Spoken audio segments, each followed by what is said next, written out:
You could do that. Just waiting for the 7 o'clock, guys.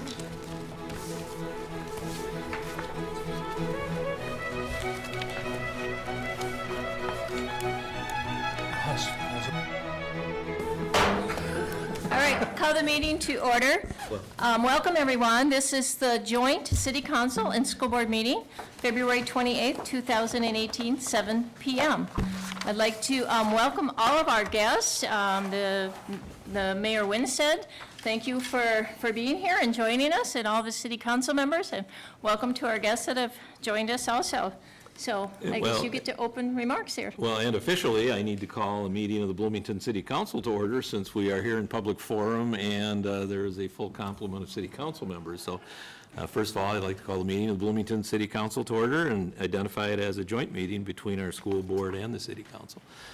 And it's been interesting over the years to see that our school board and the City Council have been communicating, and it turns out there are just so many issues of overlap and concern that I would really have to say it's great to see us meeting again and meeting regularly to try and work and talk about issues. And I think we really need to look at Superintendent Les Fujitaki, who has been one who has worked to see to it that we do have these meetings that he does, because he realizes how we're all in it together as one community. So it's, so Superintendent, thank you for continuing this for many years now, and it's been a good thing.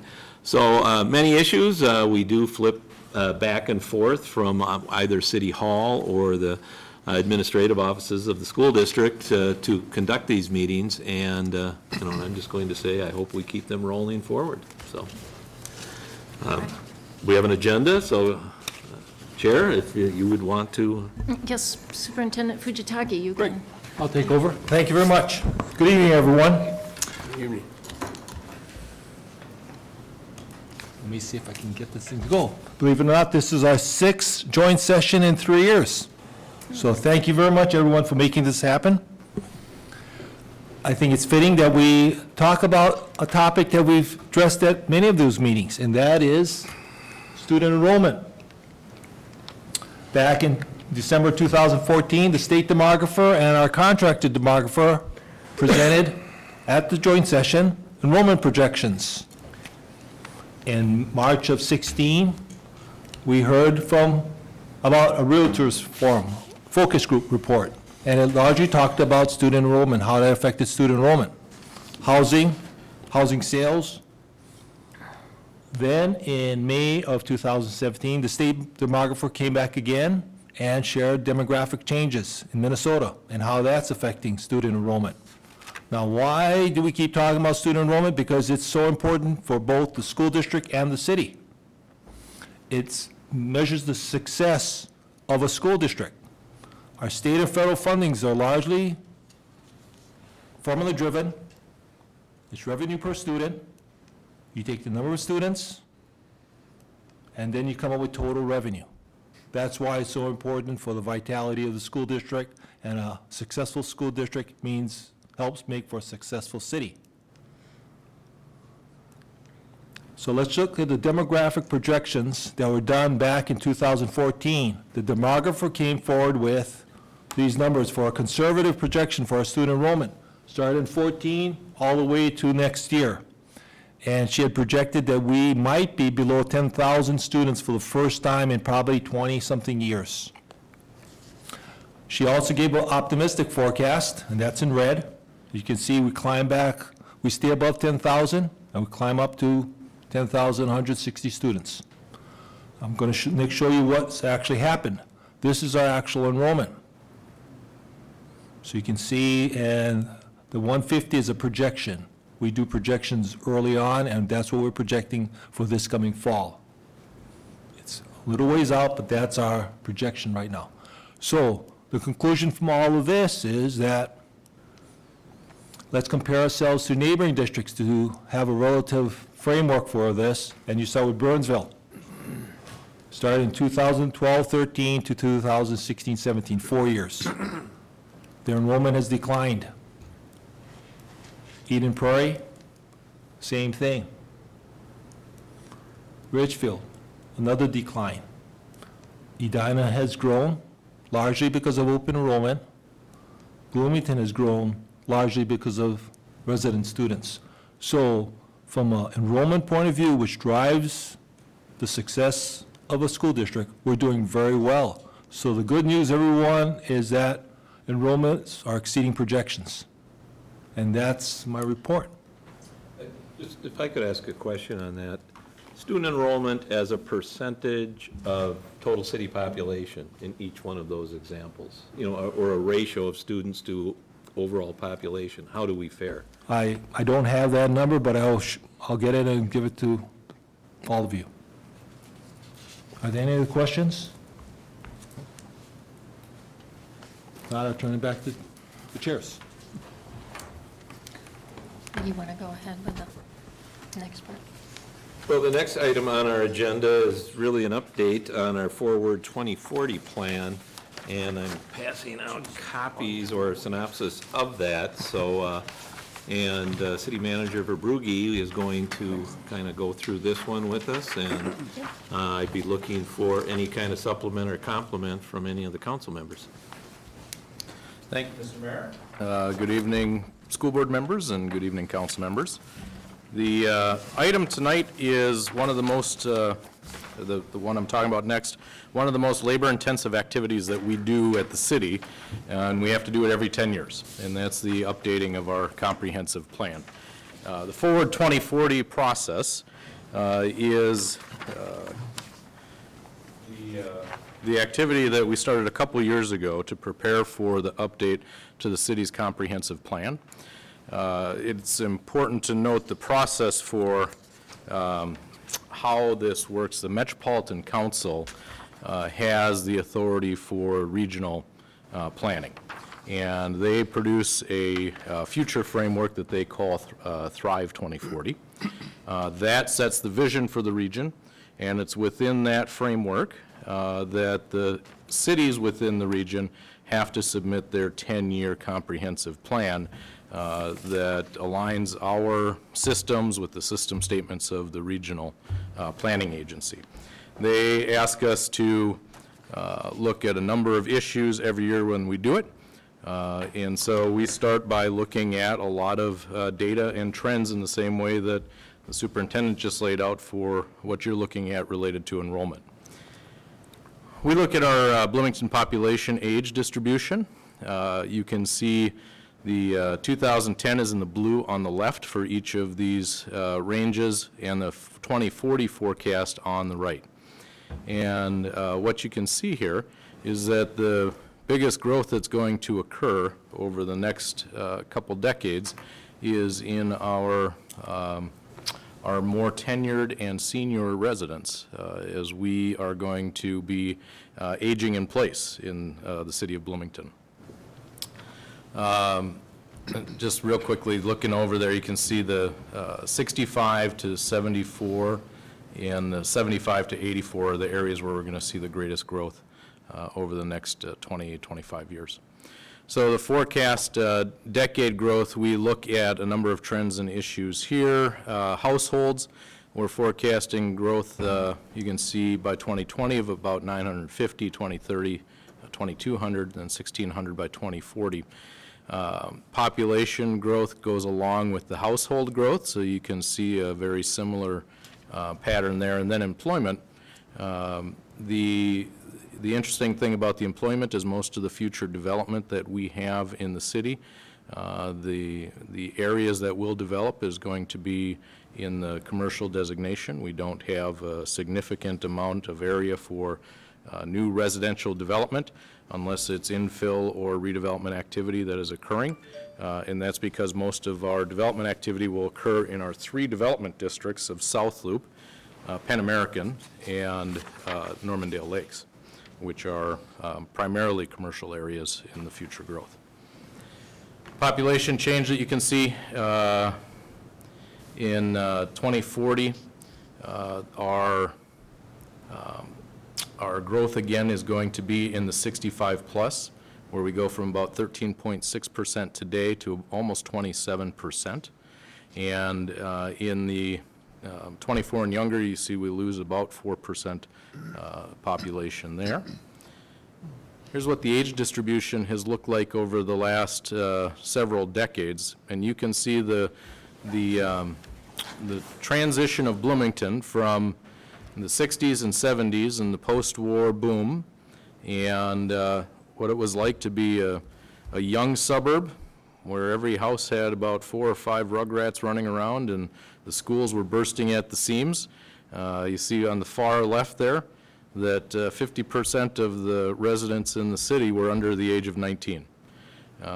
Fast forward to where we're at just a couple years ago, and we're at about 21% of our population is 19 or younger.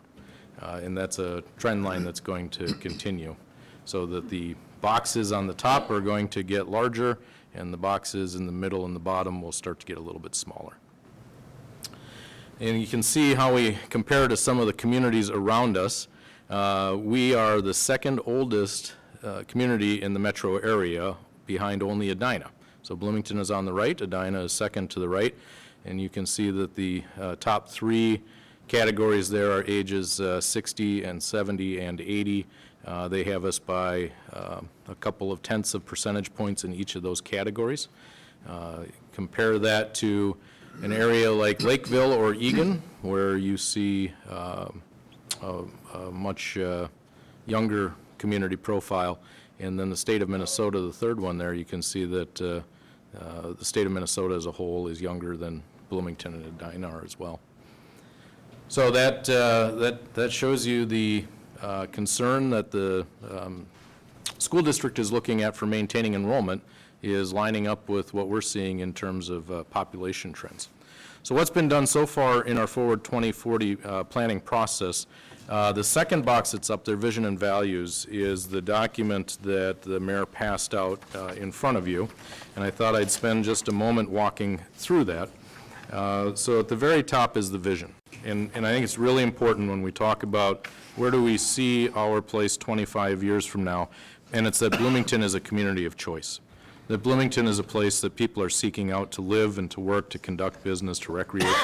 That here in Bloomington we foster vibrant, safe, and accessible neighborhoods, that we have great amenities, that we are a destination city, and we work together to make sure that people feel welcomed and they're engaged in their community life and their sense of belonging. And so when we talk about the values, you can see those listed, but for the benefit of folks who may be watching from home, the values in our Forward 2040 process is that Bloomington is forward-thinking, Bloomington is connected, that we're a community of neighborhoods, that we are an inclusive, safe, and welcoming community. Bloomington supports wide-ranging business community. Bloomington's a steward of its natural and cultural assets. Bloomington is sustainable and resilient, and Bloomington offers stability. And then we have some outcomes on the back, and I'll hold off on the outcomes first. In terms of the community engagement, you don't see a specific box up there because we've been doing check-ins with the community and engagement opportunities throughout this process. One of the things that we did last year around the vision and values was to provide an opportunity for people in the community to provide feedback on these statements. And so a survey was available for members of the community to take.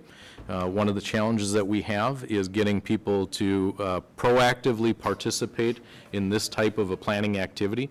It's easy to get people to come out when there's something that has them particularly exercised, whether they're in favor of it or they're not so in favor of it.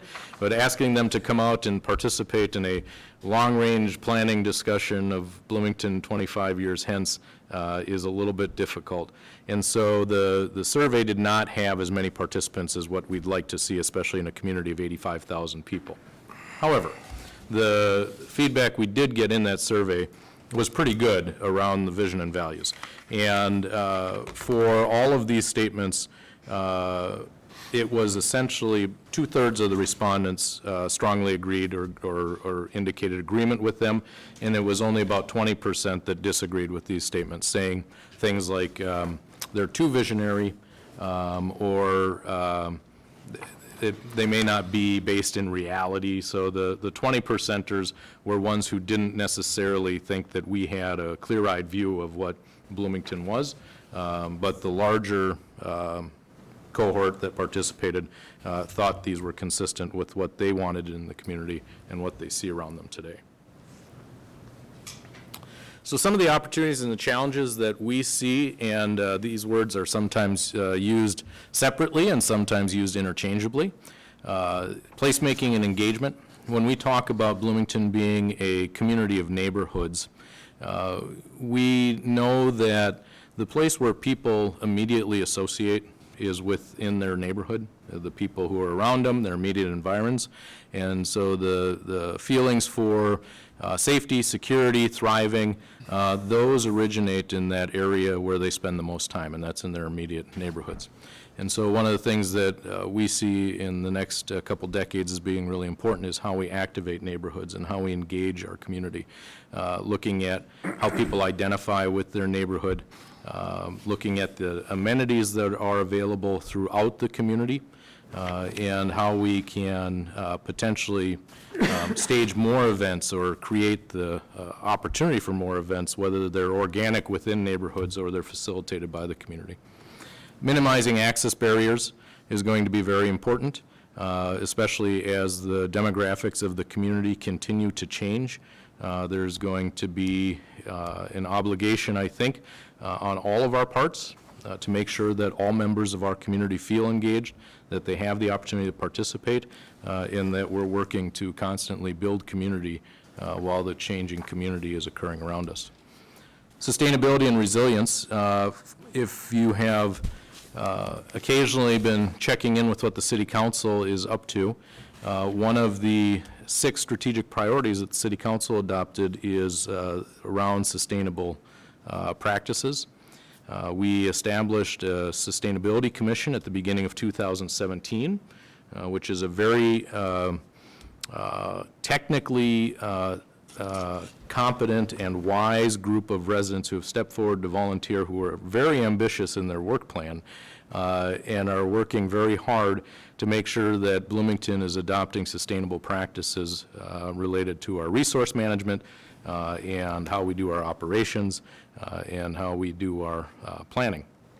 It's a really good group of people.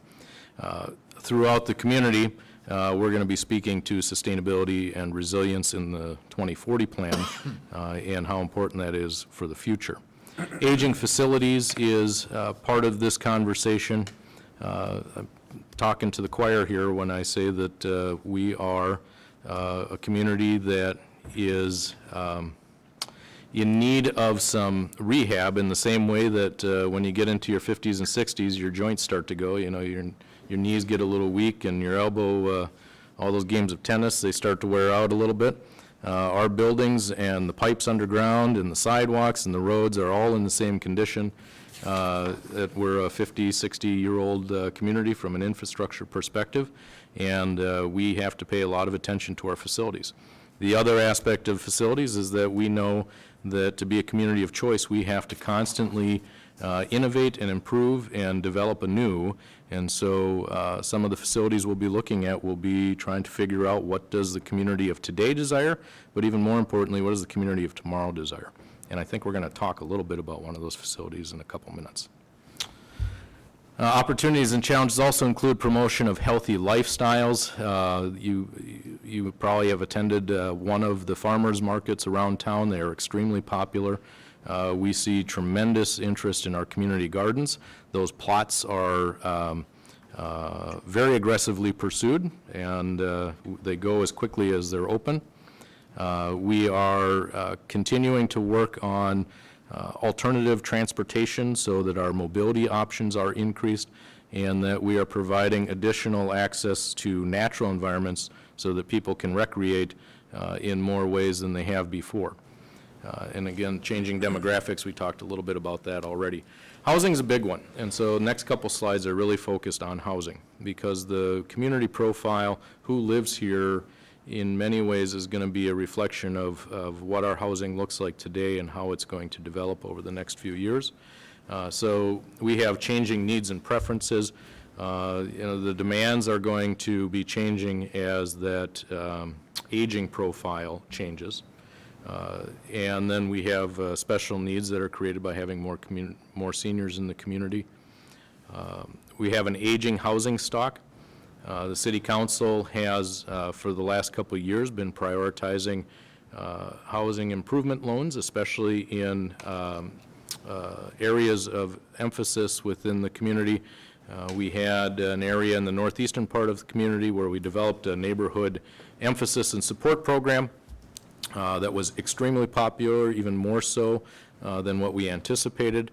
We have identified a new area for this year that's very near the first area, which was between Portland and Cedar and north of about 90th, I believe, in the first round.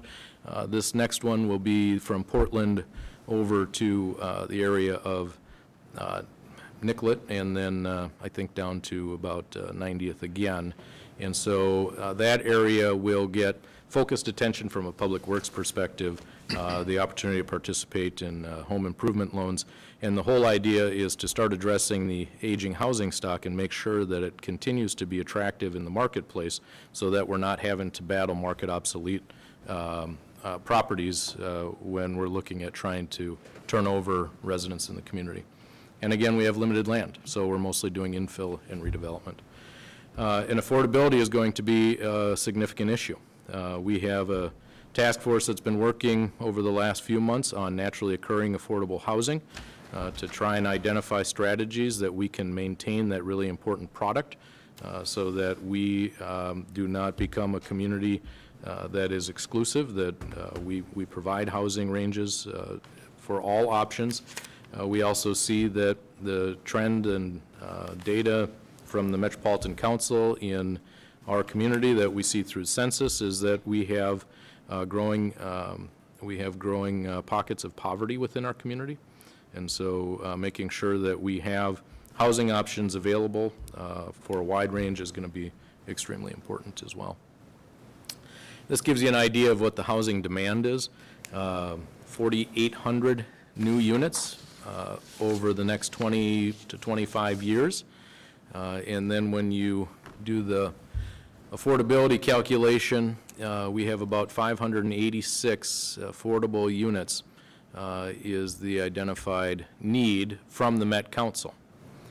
We also had a market study early last year by Maxfield Research, and we know that the need is outpacing the demand right now in our community.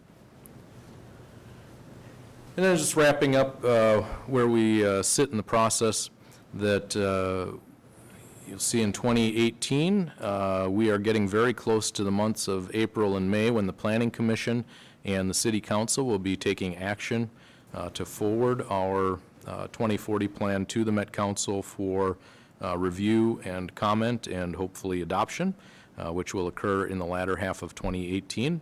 And then this will become our development framework for the next 10 years until we have to go through that process of reviewing and revising and engaging the community once again. So I'll stop there, see if anybody has questions about the 2040 plan. Questions on kind of the direction the city has set out on? I have one, if I may. Mr. Verbrugge, thank you for coming tonight. It's always fun to see you.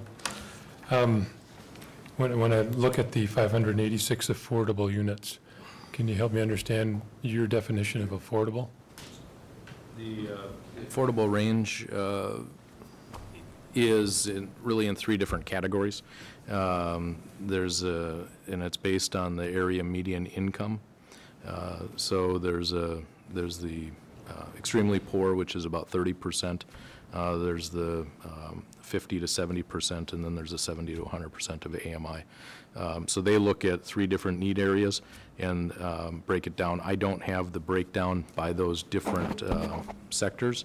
But if you're asking the specific number of what the area median income is, I do not have that at the top of my brain. That's why I keep looking at Nathan, because he's on our HRA, and I know that this is one that they talk about frequently. Not recalling the number offhand. Yeah. I mean, generally speaking, affordable housing is, so folks are referred to as cost burdened if housing comprises more than 30% of Yeah. their monthly budget. Right.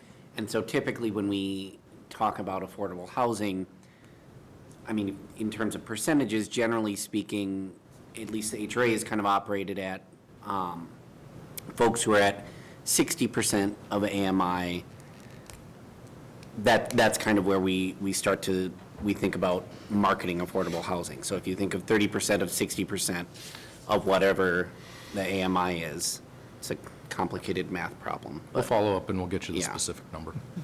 Well, to do it, though, we're honing in on some averages here, and the averages range from a percentage of, I'm going to say, poverty level, for poverty level housing, to those who are at 60 and up to 80% of average median income. So it is an average of the range of the types of affordable housing.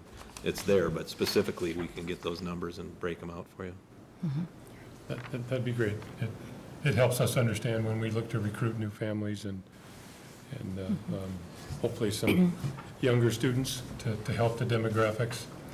Yes, and when you take a look at that, Jamie, can you buzz back to the one of the early charts there that had the population breakouts? You know, the age group, and age distribution, the one that had the colored blocks coming Yep. down.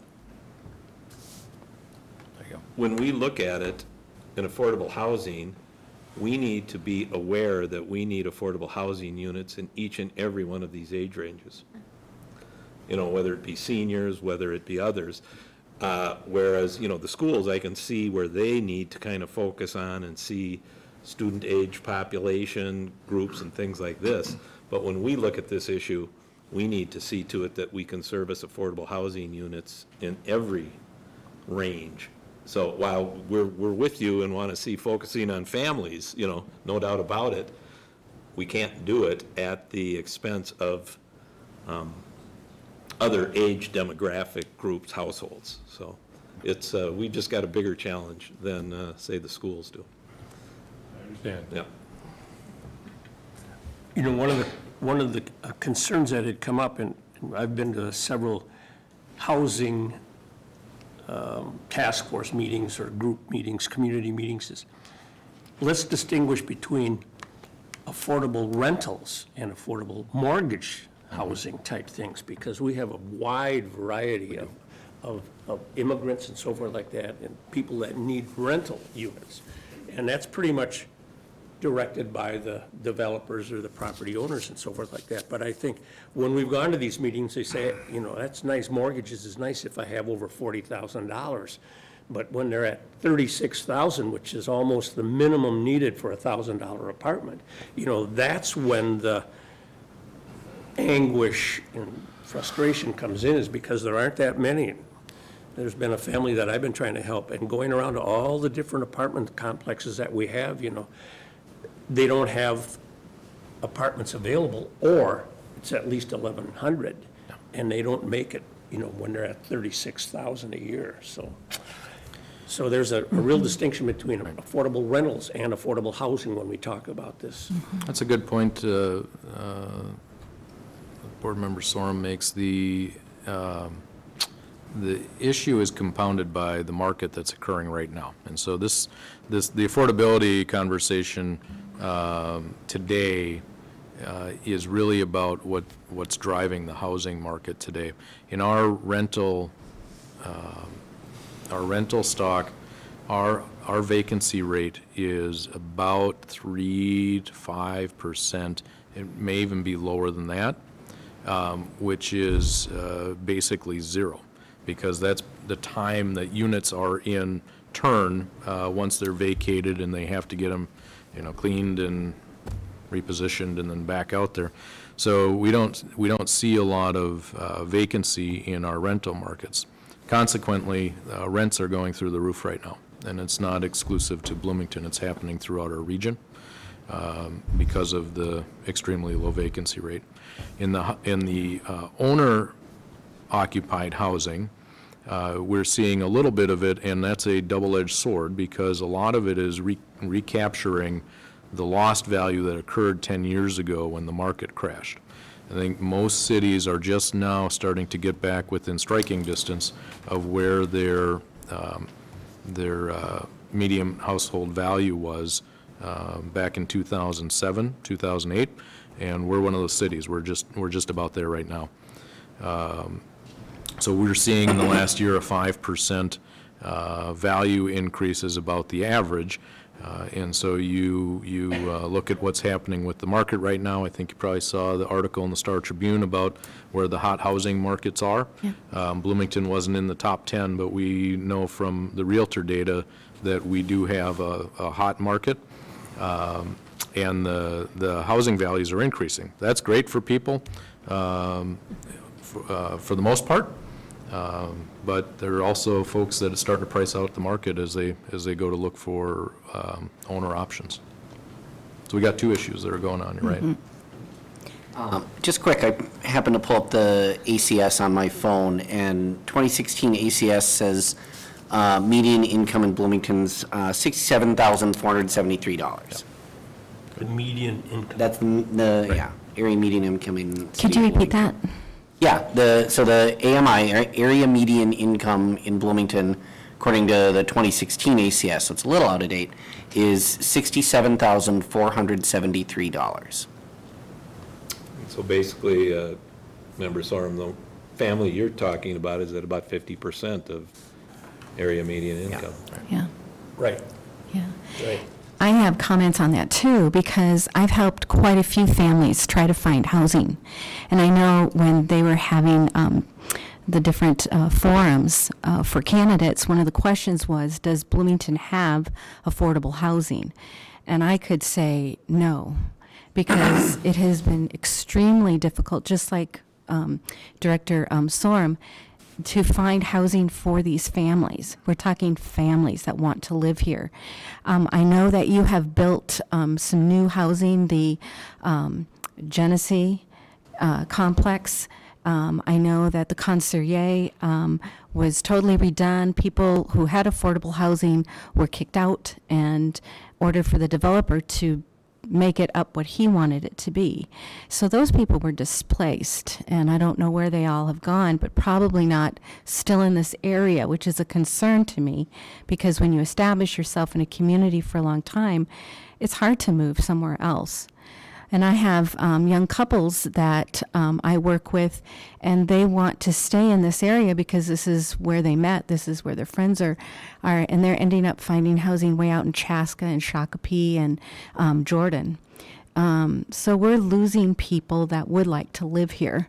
And I think when we look at developing more housing, we have to look at housing that's going to be for families. I think apartments are good when you first start out, but they're not an easy place to raise a family. And also, our Somali population has large families, and there are restrictions on rentals of how many people they can have in a unit. And so that's another concern, because it comes against one of our ethnic population groups that need larger housing opportunities. So I think we have to take those things into consideration for the future, that we don't just put up high-rise buildings and expect people to move in. It's going to be temporary people that move in because they can't establish themselves here for long once they start having children. So those are our observations and realities that I've encountered. And I think to that point too, just looking at the numbers, when we talk about, for example, 60% of AMI, that's something on the order of $40,500. So if you think of 30% of that in terms of where we would consider folks to be cost burdened, comes out to a shade over 12 grand a year on housing, which again, you do the math by month, that comes out to about $1,000 a month for rent. And, some of us in this room were renters not all that long ago, and that's quite a lot for rent. And it's even difficult to find that in Bloomington. All I did was ask what affordable meant. Question, Key obviously. question. It's a very key question, Yeah. because the balance of affordable housing compared to the overall housing stock in the city of Bloomington is probably better than about any other metropolitan area. The problem is that it is occupied, and it has been absorbed by the markets that are there.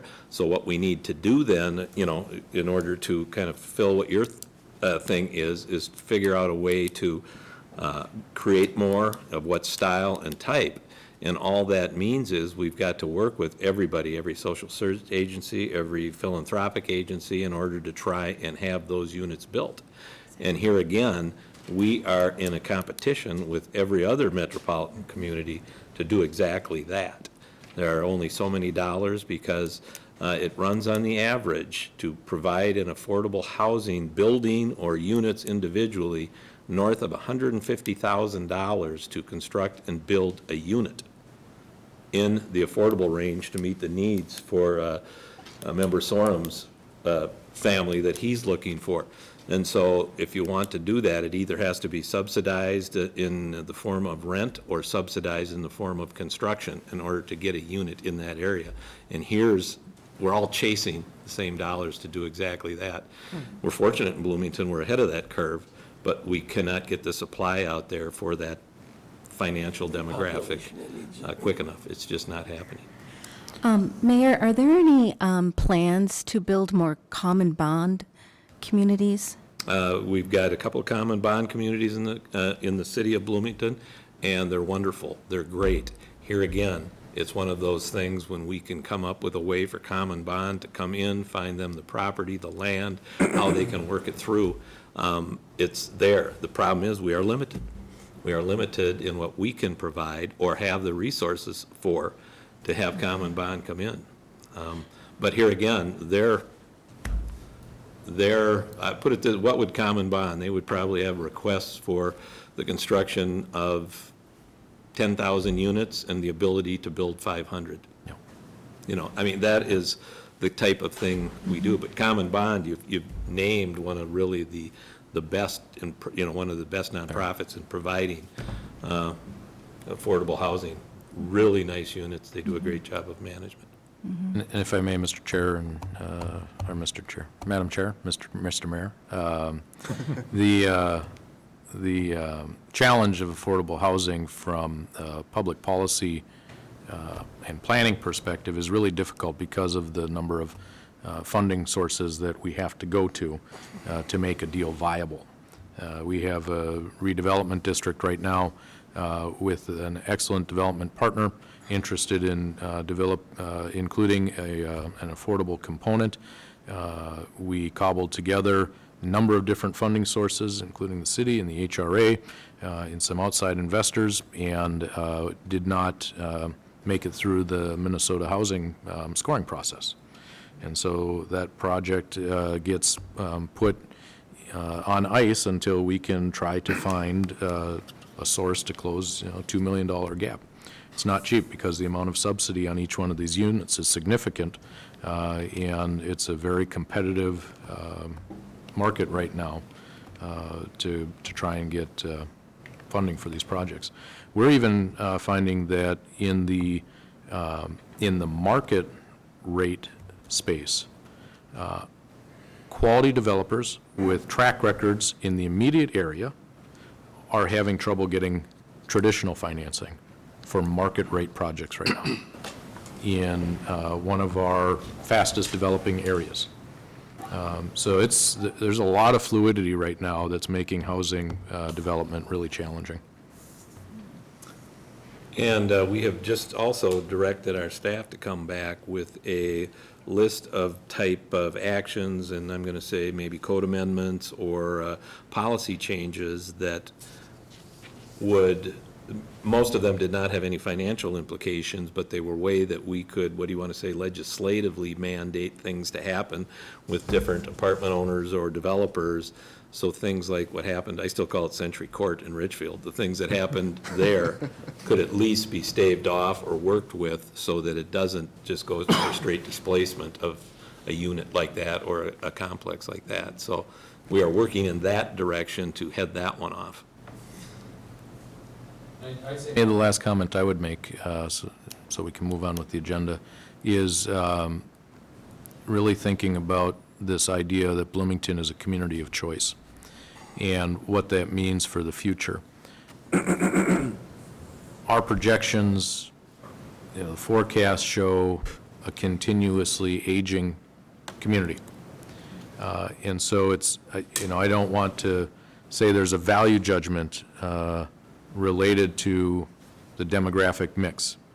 And at the same time, we are both interested in the same thing, and that is continuing to attract new families to Bloomington. It's good for the school district, it's good for the vitality of our community. And what we need to do in that realm of being a community of choice is do the things that is necessary to attract people to the city, right?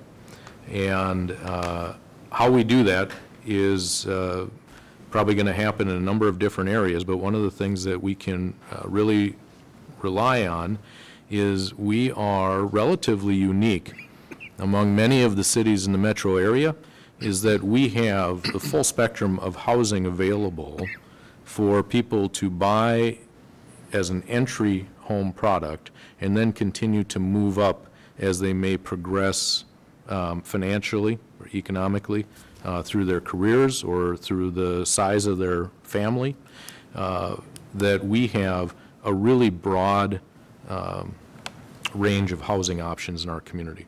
I know one of our former council members was proud that she had lived in all 5 zip codes in the city and was possibly the only resident to be able to say that. But it's because we had those different housing options, and I think we need to really emphasize that so that as soon as we get folks into Bloomington, that we make sure that we keep them here and we maintain our housing stock necessary to do that. Jamie, can you do me a favor and go a few slides earlier, please? That one? Yeah, that one there. And the source of this is your census. I focus on the under 18, and I notice we're at 16,000, and that's in 2016. And we have a jump here to 2030 of, looks like maybe 3,000 students, maybe? And right now, if it's under 18, we have about 1,000 births a year, so under 5 and under is 5,000. Take that out of there, from there, that comes to like 11,000, we have 10,000 kids, 1,000 go elsewhere. Does that mean that we're projecting to go up here at, what is this, 19,000 students? You're right, about 19. So we end up with 14,000 net, 1,000 go elsewhere to non-publics and home schools, parochial schools. Does that mean we're going to be looking at maybe a 2,000, 3,000 enrollment growth in? 2030? Yeah. Well, in 12 years, about 10 years? Yeah. Wow. That's what the numbers say. And the largest growth is occurring in those older cohorts, but we're still seeing growth in the younger area. So even though the percentage is changing, so you saw the wheel. Yes, right. The percentage gets smaller. Right. But remember that the total growth of the community is Right. increasing too, up to about 95,000. So, Wow. I hope this is good news. Well, it's going to affect our long-range facility planning. Well, I mean, I think you need to verify that with your numbers and. Right, exactly, also. right. It's, because let's see to it that our numbers match that going forward, because Right. the more data we've got, the better data we've got. Yeah, I don't think we've gone out to 2025, and we haven't seen those numbers yet, no. Based upon the trend of our direction of our enrollment, which is climbing, It's feasible. it could be heading in that direction. Okay, thank you.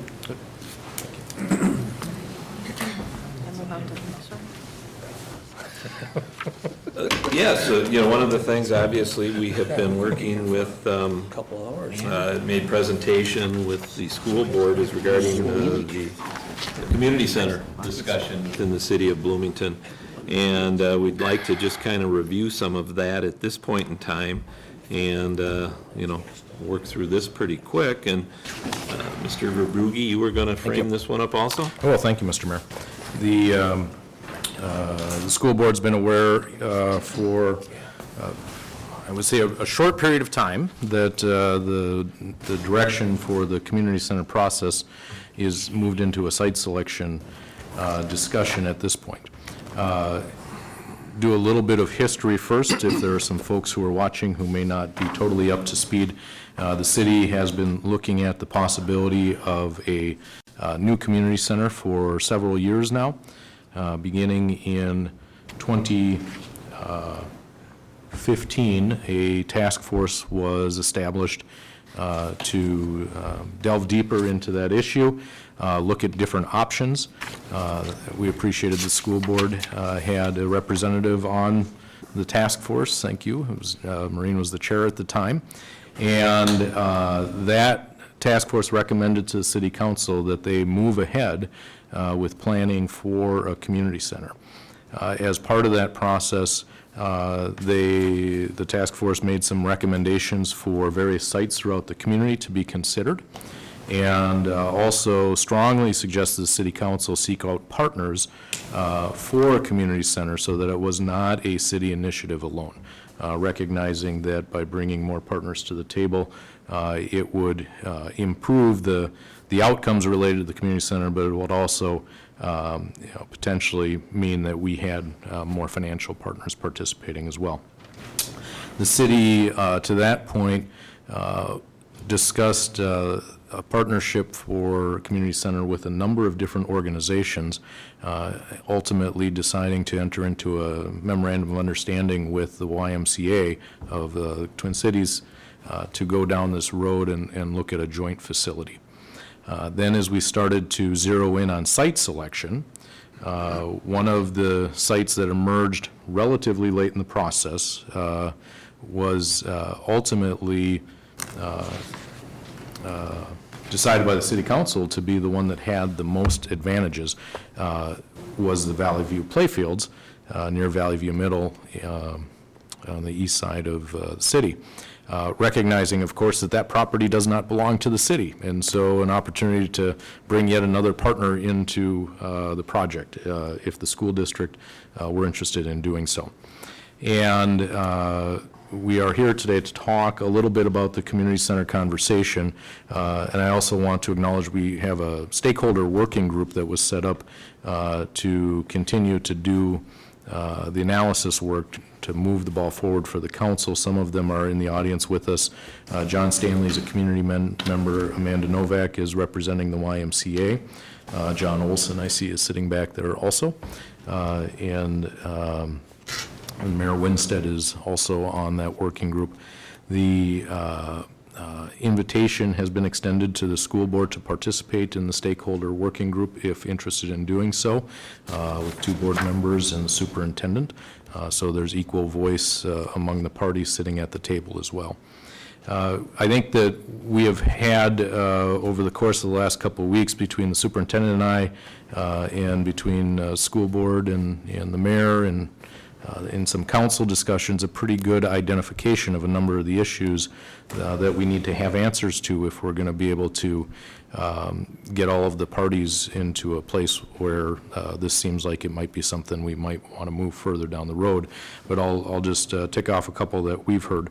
The programming for the community center is intended to maximize the capacity of the YMCA as a partner. The Y does a full spectrum range of programming that is a traditional recreation activity that occurs there or exercise within their facility, but they also have many programs beyond that, youth programs, older adult programs, even middle-aged adults like me, they have programs for. So a broad spectrum of programs. One of the questions is the compatibility of the programs for the Y in the context of programs that the other partners might offer. The city has recreation programs. We are inventorying those and seeing how those might fit in the community center framework. And we know that the school district and community ed offer a number of programs, and so one of the conversations that we would hope to resolve before moving down the road is whether the programs overlap, if they complement, just understand that context a little bit more. The second issue that is question has to do with the property interest itself and how we would potentially structure the land and the building as part of a development. if there would be a transfer of funds for compensation in the land, or if maybe there's a swap of property that would occur. We also know that we have some long-term planning to do, both at the school board level and at the city council level, for future facilities in the community. And so we know that being mindful of future facilities is something that would have to enter into this conversation. And then a really important piece for us, and I think this is where we can find a really nice synergy, is the benefit to the community of having a strongly partnered community center project, especially as it focuses on youth development. Because I know the council is aware the school board's mission is crystal clear. It's student achievement, right? And so decisions affecting the school board's property and the use of that property and entering into any partnership needs to be consistent with the mission that the school board had, and that is to make sure that the youth of Bloomington are being educated and prepared for the future. So trying to understand how the programming and the utilization of the community center is going to contribute to the school board's mission is obviously key to figuring out if there's a value to a partnership there.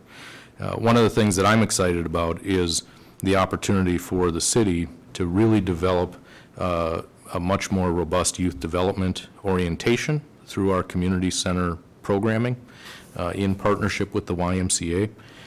One of the things that I think we know real well about community engagement is that the more you provide for constructive out-of-school time for young people, and the more you provide opportunities for positive adult relationships, those are the things that contribute to social emotional learning. They contribute to better learning, and they contribute to greater student success. So to the extent that we can create an opportunity within our community that maximizes the resources the city can bring in our youth programming, combined with the YMCA and then complementing the schools program, creates a really unique opportunity. And I don't want to say that can only happen at this location, because I think the other thing that's really important to say is that if we do a community center anywhere within the community, it's important that the school is a partner, because we're serving the same residents. And we're relatively unique in that we are a community that has coterminous boundaries for who we serve, right? And so the school board's constituents are the city's constituents. And wherever we are doing this work, I think we need to be doing it together. So I think just teeing it up in that way, and maybe I'd look at superintendent, see if you have some thoughts from the school perspective. The last thing I should say before doing that is what would be a reasonable time frame for the stakeholder group to try and get to some of these issues and still try to keep on the same path that the city council is interested in. I think that we can answer many of these questions if we extend our process by about 60 days to 90 days, so May 31st to June 30, somewhere in that range. I think we can answer a lot of these questions. We may not be able to get to all of them, especially when we're talking about future facilities and, throughout our entire system. But I think many of the issues related to programming are ones that, with some committed work over the next 2 months, we can get to those answers.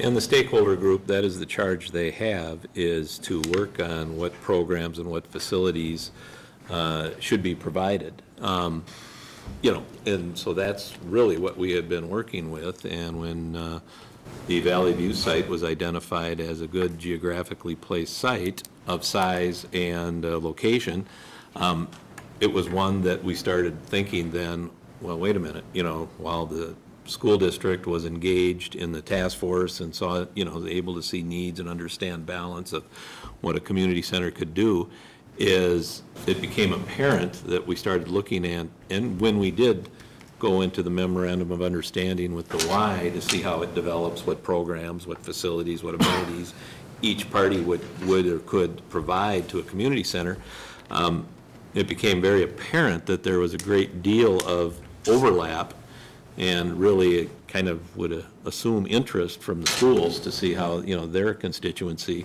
would also interplay in this, and that's why, we engaged with it. That's why I was happy to appear and talk with you at your retreat session. It was, all good, because it was, candidly, I think we were a little bit remiss when we went from task force to stakeholder and did not include the schools in it at that point in time. And I think that Jamie has indicated that we'd definitely like to see that portion come back into play here, so. I just wanted to say thank you for inviting two school board members and the superintendent, and we did discuss that, and we do have at least two board members that will be interested, and the superintendent has said that he would also like to be part of it. So we are definitely interested in moving forward those conversations. Do you have anything else, Ryan? I do. And as far as the stakeholders group, the membership will be for up to, through the completion of the project. Is that correct? Great. And thank you for the response as far as the timeline. What's a reasonable time? So the original site, the MOU called for March 31st site selection target date. We're now looking at a June 30th target date. Sure. May 31st, June 30th. Yeah. I mean, I'd like to see it be a little tighter than that, maybe May 31st, because one way or another, the site selection, I think the city would like to keep it going and rolling, and through our city council, and maybe, participation from the school district would help us get there. And I think it could be achieved within that period of time. Well- We're looking for a time commitment from those board members and you, Mr. Superintendent, at the stakeholder meetings, because there is a commitment. And I appreciate the invitation to do that. I just need clarification, would like clarification on this thing about the May 31st date. Will the city be pursuing other sites concurrently, or will the focus just be on the conversation about the Valley View ball fields? We're going to be focused on the Valley View playfields initially. And the reason that we want to do that is the next step in the process after site selection is going to be market analysis that the city and the YMCA will be doing. And there's a financial reason not to want to do a market analysis on more than one site. So that's why we want to try to get to one. Understand, but the site selection was driving the overall timeline. Will the timeline slide by 3 months? In other words, you're looking at probably a March 2020 completion date? You're looking for later in 2020? Yeah, everything would slide. It would cause everything to slide if the Valley View site wasn't deemed to be an appropriate site, All right. Then that would really push our whole system back. All right. We have a number of other questions we posed. We don't need to go into those questions now, because you're willing to extend the time. Okay, great, thank you. Well, I think that the questions would, and should be answered through stakeholder participation, because they're not just brush over types of issues or questions. There's been conversation, research, and a lot of work done to get it to this point. So it would be good to then bring those new members of the stakeholder group up to speed on where we're at and how we got there. One more thing, Jamie, in our previous conversation, you talked about if it's going to be a no, you'd rather have a quick no. Is that correct? I think there's value in a quick no. Just, again, well, there may be people watching that aren't tuned into the conversation. There's a saying in the development community, the quick no is better than the slow maybe, right? And, I think the council, and they can speak as individuals as well, but in our conversations have recognized that we want to do this well, this project, and we're willing to take some time to do it well and make sure that we chase down the opportunities, especially if we feel that this is the best site that's available within the community. We want to give it as much of a chance as possible. And if it doesn't work out, it doesn't work out. But if it's also the perception from any of the partners that some of the questions are going to be insurmountable, it's probably better to know that on the front end. Another thing is, all this follows, we already have a long-range facility plan. we would have to revisit a long-range facility plan in light of the enrollment projections, in light of all this. And so we need to study whether that even, the 2 months is sufficient time to do this work for us. So, all right. All right, gotta move on to Unless the, there's any other questions, I think we can probably move on. keep the agenda rolling. Next item, guess your name's on it again, Mr. Verbrugge. It's regarding Safe Routes to Schools, the neighborhood support program improvements to some different areas of infrastructure, things like bus stops and sidewalks around our community. So, council members and board members, I'd like to introduce to you Amy Marone from our Public Works and the Engineering Division. She is going to walk through a project that we've been working on for a couple years. You may have heard when I was talking about the Forward 2040, our neighborhood emphasis program. I think that Amy's going to talk about some of the Safe Routes to School improvements we made within that area, but also throughout the broader community. So, thank you. Thank you. Good evening. So yes, I welcome this opportunity to share a lot of the Safe Routes to School projects that we've been working on. I'm going to start out by just talking briefly about what the Safe Routes to School plan is and how that was developed collaboratively between the city and the school district. Projects that were identified in that plan that have been completed, projects that we're currently working on and have secured funding for, and then some potential future projects and an opportunity for the members here to provide any input and feedback on anything that you're aware of that may be a concern that we haven't targeted already. All right, so we currently have this working document. It is a wonderful Safe Routes to School plan. We began in 2012 with a SHIP grant, statewide health improvement program grant, to work with the school district and develop a Safe Routes to School plan that is for the entire district and specifically addresses site plans and area walking maps for all of the elementary schools as well as the middle schools. There's a little bit of a touch and a little bit of an overlap with the high schools, but it mainly focuses on K through 8. So as we started to work on that plan, we started by meeting and doing site observations at each of the schools, meeting with the school building principals or any representatives that they had appointed that they thought would provide great input on what they've been hearing from parents, where the areas of concern are. We focused on the walking boundary for each of those schools. We also documented all existing sidewalks, all existing infrastructure that's within those locations. Looked at site circulation as well, and then one of the final outcomes was not only that traffic map that you can just briefly see on the left, but identified concerns map, and that's primarily where engineering, the City of Bloomington Engineering has focused, is on all of the identified concerns, mostly dealing with infrastructure, some with site circulation, and started targeting working with schools, looking for funding and developing projects to move forward with those. So one of the things that has continued since that initial development is there is a Safe Routes to School team. So it's made up of multiple members from the school district as well as the city.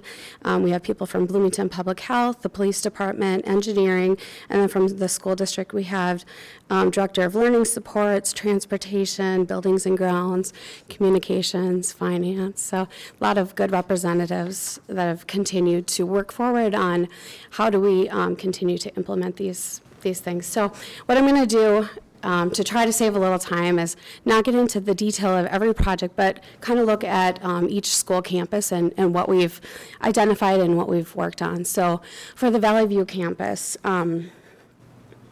this would include the middle school and elementary school.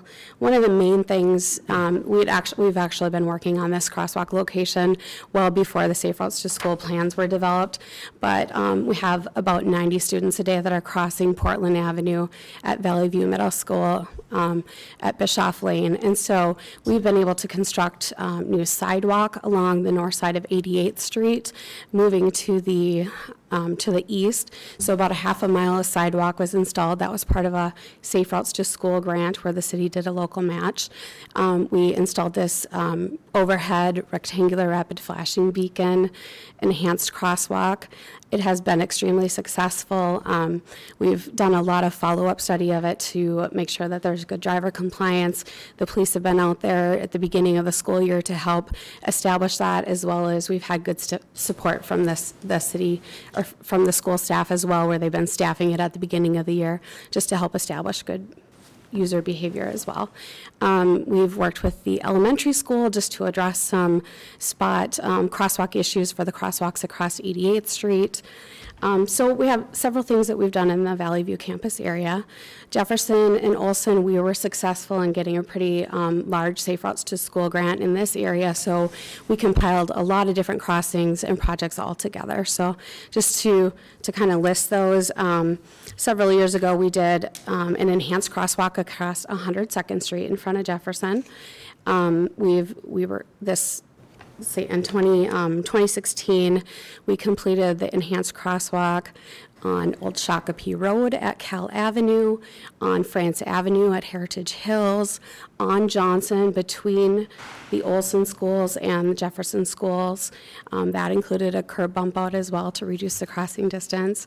We also had done a parent survey as part of the focus in that area, and heard concern about where students were supposed to be crossing Heritage Hills. So just this last year, in one of our routine PNP projects, we got out ahead of it and worked to develop an enhanced crosswalk at just residential intersection of Heritage Hills and Morris Avenue. So that's just an example of the more input and feedback that we have on where these concerns are, the more we can just make sure that we work in some minor changes into our projects. Here's a few more pictures.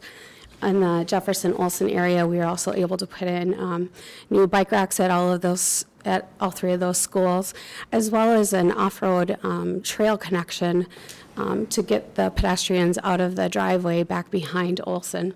So just to kind of stress the collaboration, we were able to secure federal funding for a significant portion of a lot of these projects. Work that's taken place on the school district property. You've been supportive and helped finance the 20% local match for that part of the work, and then the city has financed the other local match for the rest of the work. Kennedy campus, I think this is one of our best examples of collaboration. So there was no marked crosswalk across Nicollet Avenue. We actually, I'm sure it had been an issue for a long time, but we were actually approached by the police department saying, we really need to take a look at this and see what could be done. Students just aren't walking down to Old Shakopee Road to the signalized crossing. So we put cameras out there, and there are actually 600 crossings a day that were taking place between Old Shakopee and the Kennedy driveway. And 20% of those, about 120, were actually happening at the signal. All the rest of them were somewhere in between, kind of wherever people landed. So not waiting to get federal funding for this one, we were able to move a little bit more quickly. The school district financed the fence that runs along the parking lot to help kind of funnel students and crossers to one location. Hennepin County paid for all of the concrete work, so putting in a pedestrian refuge island, all the new ADA ped ramps, and the city financed the actual enhanced crosswalk equipment. So we were able to do it on a much quicker and more economical scale and really affect the safety of a lot of students. Okay, Oak Grove campus. Some of these pictures go back a ways.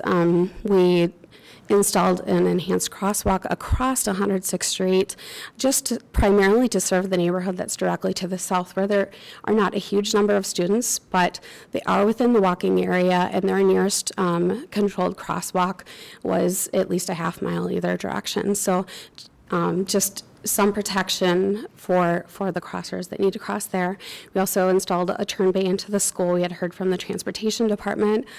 Some general safety concerns with buses turning in at that location on the crest of a hill. And so we just implemented that with one of our projects.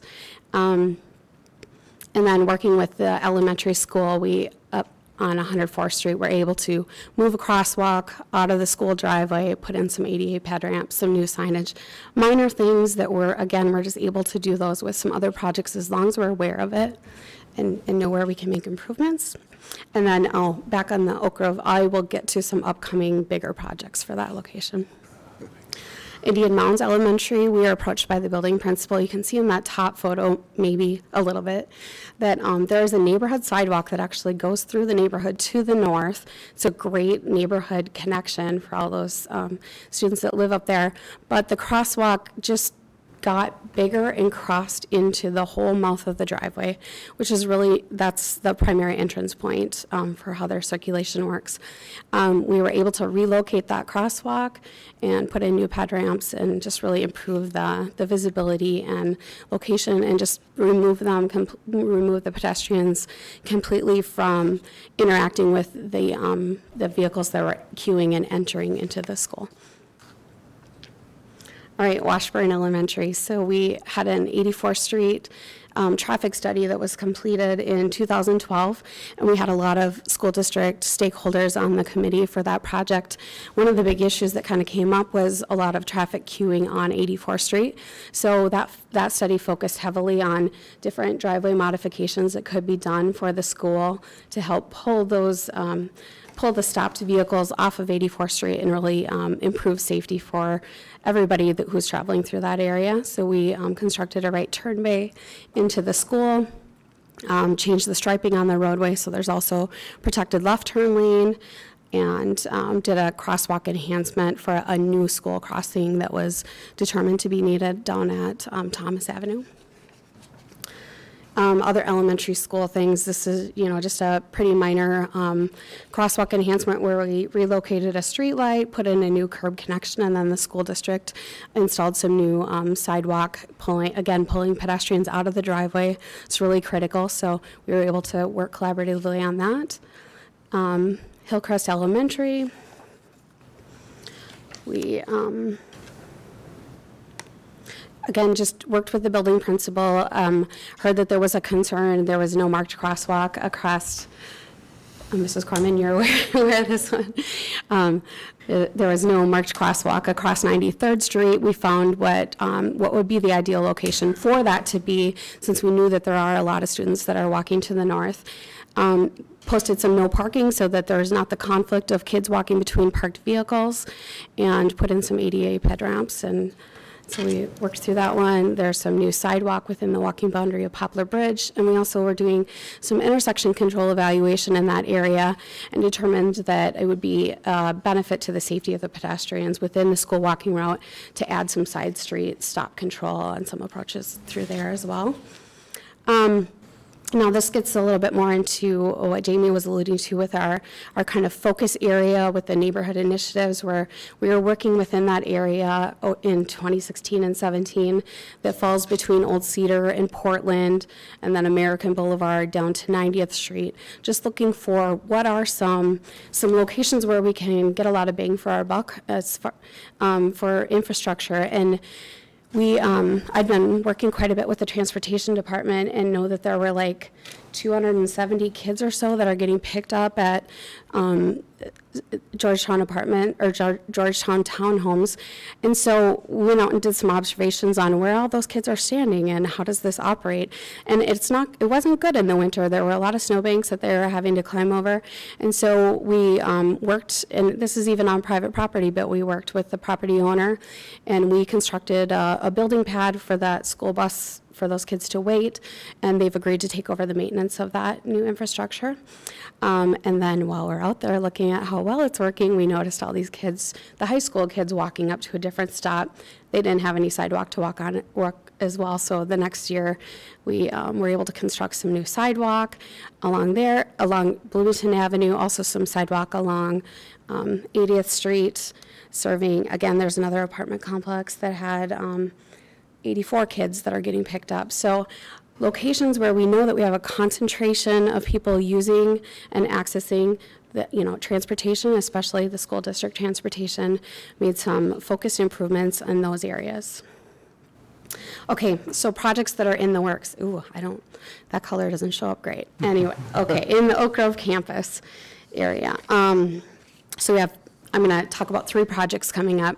The first is one that we've been working on for quite a while in pursuing funding, and it is East Bloomington Freeway.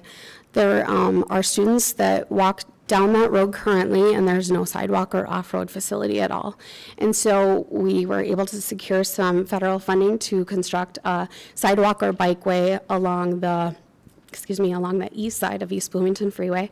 It's going to connect all the way from 99th Street, the transit station, down to West 106th Street. That's planned for construction in 2019.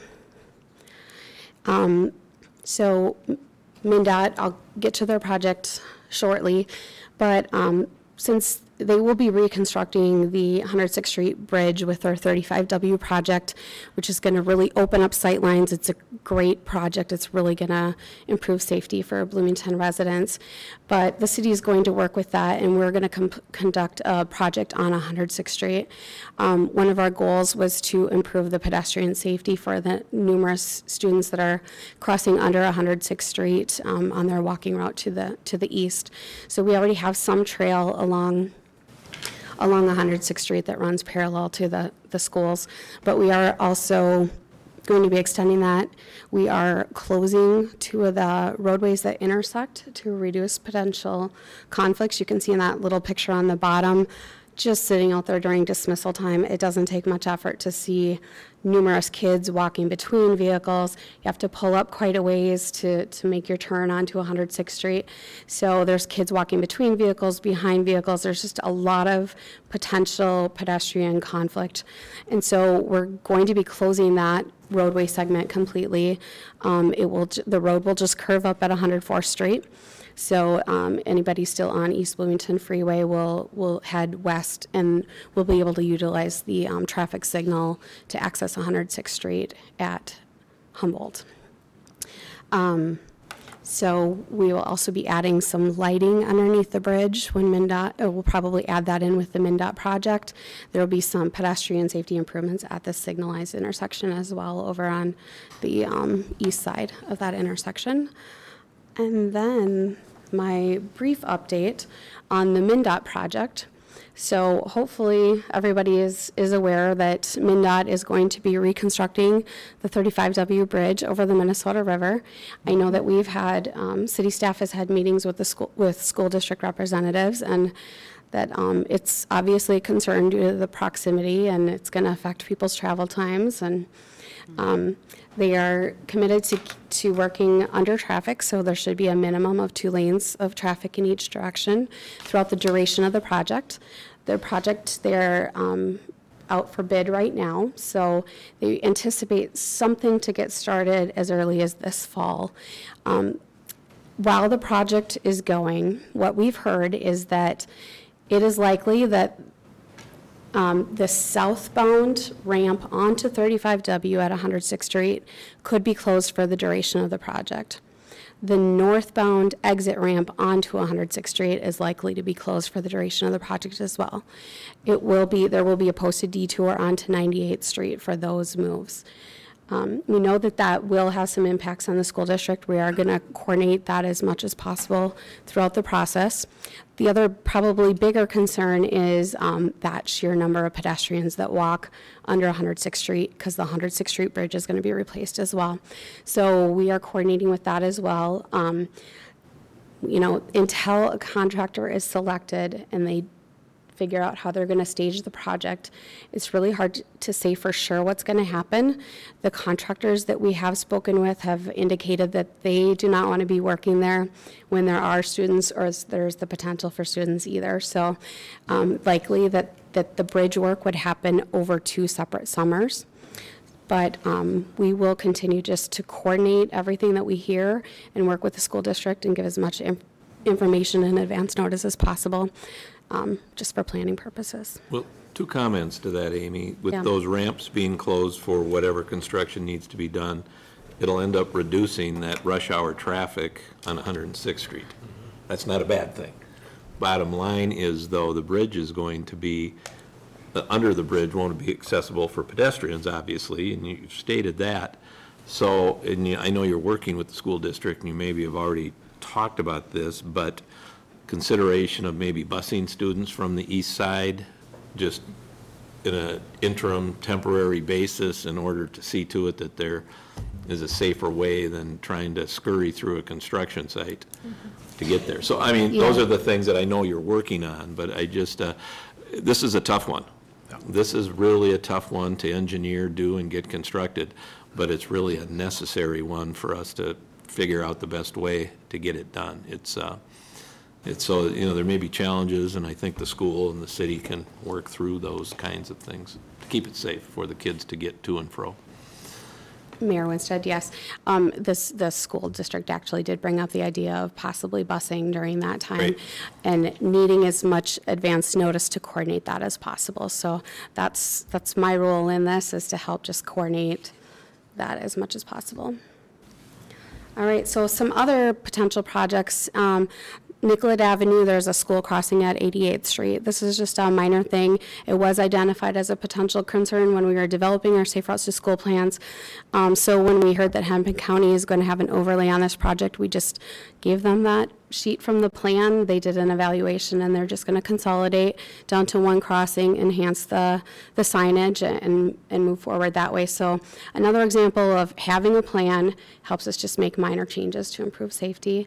Also, Portland Avenue is going to be converted from a 4-lane to a 3-lane cross-section with Hennepin County's overlay project this summer. The school district had several representatives on the stakeholder committee for that whole study process, as well as we had some separate meetings with the building principal at Valley View Middle School. So we had great participation.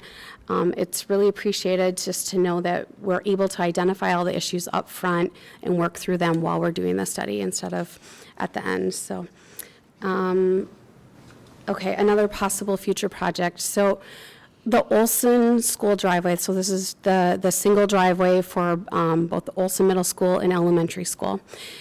This has been an area of concern for quite a while now. The good news is there's not a huge safety problem from the perspective of there's not a big crash problem. But we have done a traffic study. We actually had that done we did one in 2012. We again updated that in 2015. And what we're looking at is, first of all, it seems like an easy solution just to add a traffic signal. Actually, the traffic volumes don't warrant a traffic signal at this location.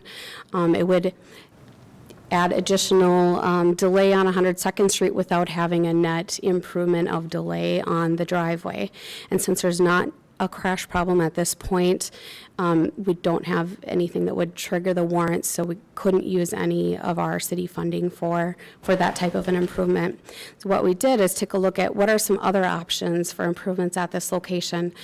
So ideally, we're looking at ways that we could set this or what would be the best solution to set this driveway up for in the future if volumes continue to increase, it'd be ready to just add a traffic signal. In the meantime, the main safety concern is pedestrians crossing right here. So you've got the heavy inbound traffic coming from both directions at the same time that you have your peak pedestrian activity. So that's kind of the main pedestrian concern. One option would be to straighten out the alignment on that driveway and add a sidewalk along this side and then cross them internally on the site when there's only a single lane of traffic each direction. You're in the parking lot. We feel like this would be a pretty good solution. It actually would help provide a reduction in, one of the problems is that there's a huge queue of vehicles here waiting to make a left turn in. Some changes there could make it so that you could be making a left turn in and a right turn in at the same time to help clear that queue, make it easier for drivers leaving to have better judgment in gap selection, not block, get rid of the site obstructions.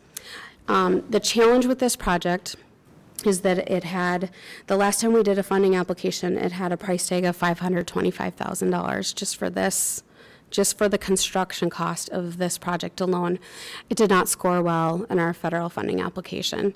So we will continue to try to pursue funding along those lines.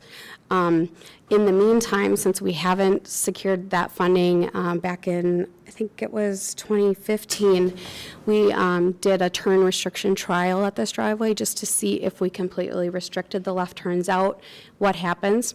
It does reduce some of the potential conflict for the pedestrians. However, it resulted in a large number of people making a right turn out and then a U-turn downstream. It kind of just pushes the safety problem. So we're not looking to push the safety problem, we're looking to solve the safety problem. Bigger picture, we can look at, again, next time we have PMP work on this roadway, we could study again the option of converting the cross-section from a 4-lane to a 3-lane. We had challenges with that last time through, but we continue to look at new ways to do that. And in the meantime, that's where we're at on this one. I would encourage the school district to see if there's, any funding opportunities that you have as well to help make these improvements. It's a driveway realignment that would really help improve safety at this location. This is another project that we had identified. It's a potential project that we could look at with our focused neighborhood initiatives funding for this year. So what we're looking at is Valley View Elementary is on the south side of East 88th Street. And you'll notice that what you can't see, I guess, is that they're very long blocks to the north. So there's a lot of houses on each of these blocks. So currently there are separate marked crosswalks for each of these streets for students leaving the school. We feel that if we were able to construct sidewalk along the north side of 88th Street, we could have one focused school crossing where the crossing guards are stationed, or the student patrols are stationed to encourage crossing at that location. That would provide access for pedestrian, or for the students that are walking home to the north. It's just one project that we're looking at in that area. And then a couple of non-infrastructure things. Again, of the Safe Routes to School plan, Bloomington Engineering is very focused on the infrastructure. That's what we do. We like to find solutions and build them. But there are a lot of other elements to Safe Routes to School. There's the Walk, Bike, Fun curriculum, which was developed by MnDOT to meet Minnesota curriculum standards. It's targeted at ages 5 to 13. And it really can help teach some lifelong skills. There are bike fleets available to do the hands-on teaching, and that requires some educator training to qualify for those bike fleets to be utilized. And then there's a lot of opportunities for just encouragement programs, the National Walk to School Day, National Bike to School Day. There's walking buses, and I know that sometimes those can be parent intensive, but they really have been shown to help promote and encourage the walking and biking to school. It's been a number of years since we developed our Safe Routes to School plan, and we've really implemented a lot of the projects identified in it. Might be time in the next couple of years to do an update of our Safe Routes to School plan, see what could be up next, and then it would be beneficial to have that adopted by both the school board and the school district and the city council, and then we could publish those walking routes as well on the websites. So I guess the other is kind of the critical, and I just wanted to know if there's any locations. I'm sure many of you had heard of the Olson driveway. Are there any other areas that you've heard of that we have not focused on at this point? One. What about the stadium? When we have our games, you can just see the amount of kids that are constantly going in and walking out. And there's a lot of them walking towards Burger King and constantly crossing from one side to the other. And at the end of the football game, there's always so many cars going in many directions. And it's always a concern for me every time that I happen to be in that area and I see how the kids are going in and out of the stadium. Yeah, Mrs. Carmen, I know that we We had put cameras out to observe the pedestrian activity and potential vehicle conflicts at the end of during one of the football games. It was a very late season, but I think it captured a representative sample. We didn't see any concentrated crossing location. People are crossing wherever they feel like when they have a gap. It is much easier when we can funnel or have some control or know exact origins and destinations to provide some type of an enhanced crossing. But we will definitely continue to monitor that area on 90th Street. And it's so dark there at that time of the day.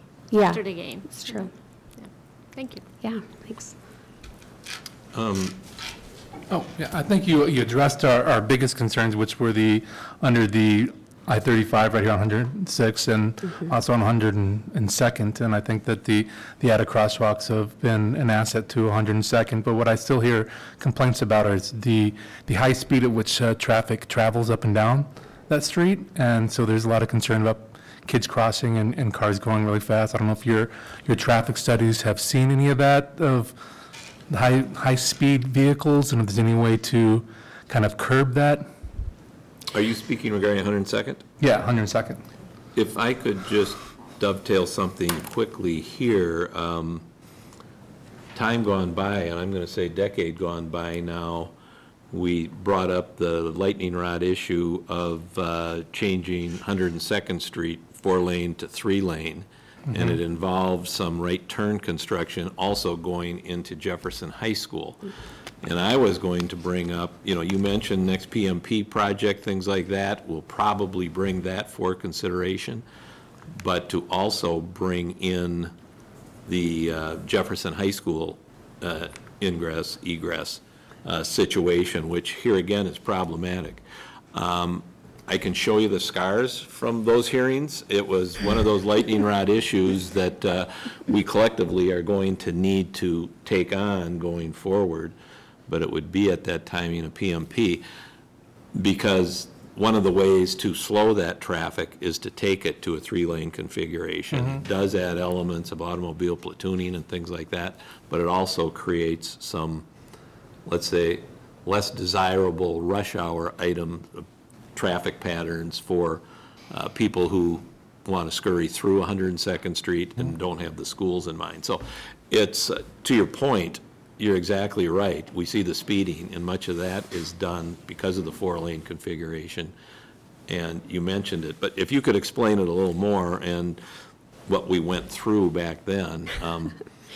I still have the scars too. Yeah, I remember it well, but Sorry to bring up old no, war that's wounds. okay. But it's, we hope we learned from something, but here again, the reason it was contentious, because it was a project that I felt was needed. Yeah. That really, much of the neighbors in the area, which may be involved with the schools or not, did not think was necessary and had great pushback to it. So, So if, an update regarding that too, how Jefferson would come into play if you do something at Olson.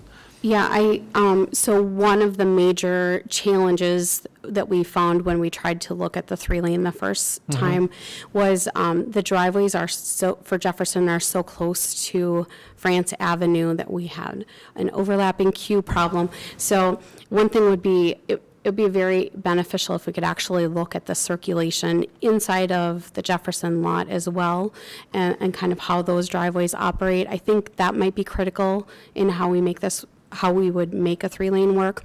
But Mr. Bennett, to address your question, I really think that we've had great success in doing our conversions from 4-lane to 3-lane in reducing those outlier speeders.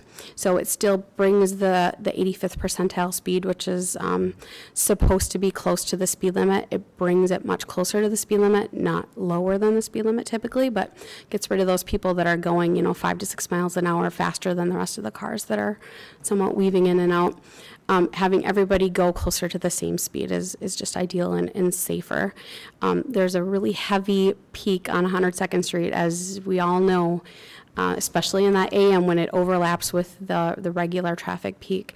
So that it is a challenge. We've looked at a few different options now on how we think we can make it work. So working with the Jefferson operations in their driveway, and then some of these other things that we've come up with, I think we can come up with something that could be successful. So does that area, through your study, does it show that there's a lot of speeders in that area? And have you guys reallocated I don't know, traffic police officers in that area to try to, catch those speeders and try to lower the? So, so I think what might be, we have some speed data definitely from that area, and 85th percentile speed is above the speed limit. It is not as high above the speed limit as you might think it is.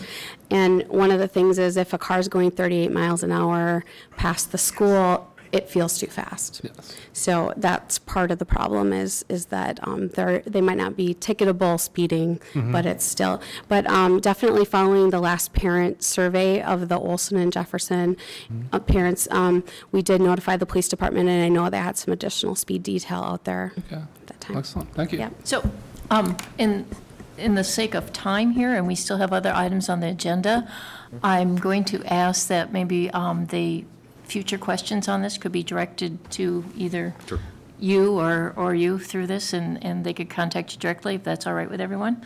So we still have several items to get to, and unless you guys want to stay until 10, 10:30. Well, we do it at the city all the time.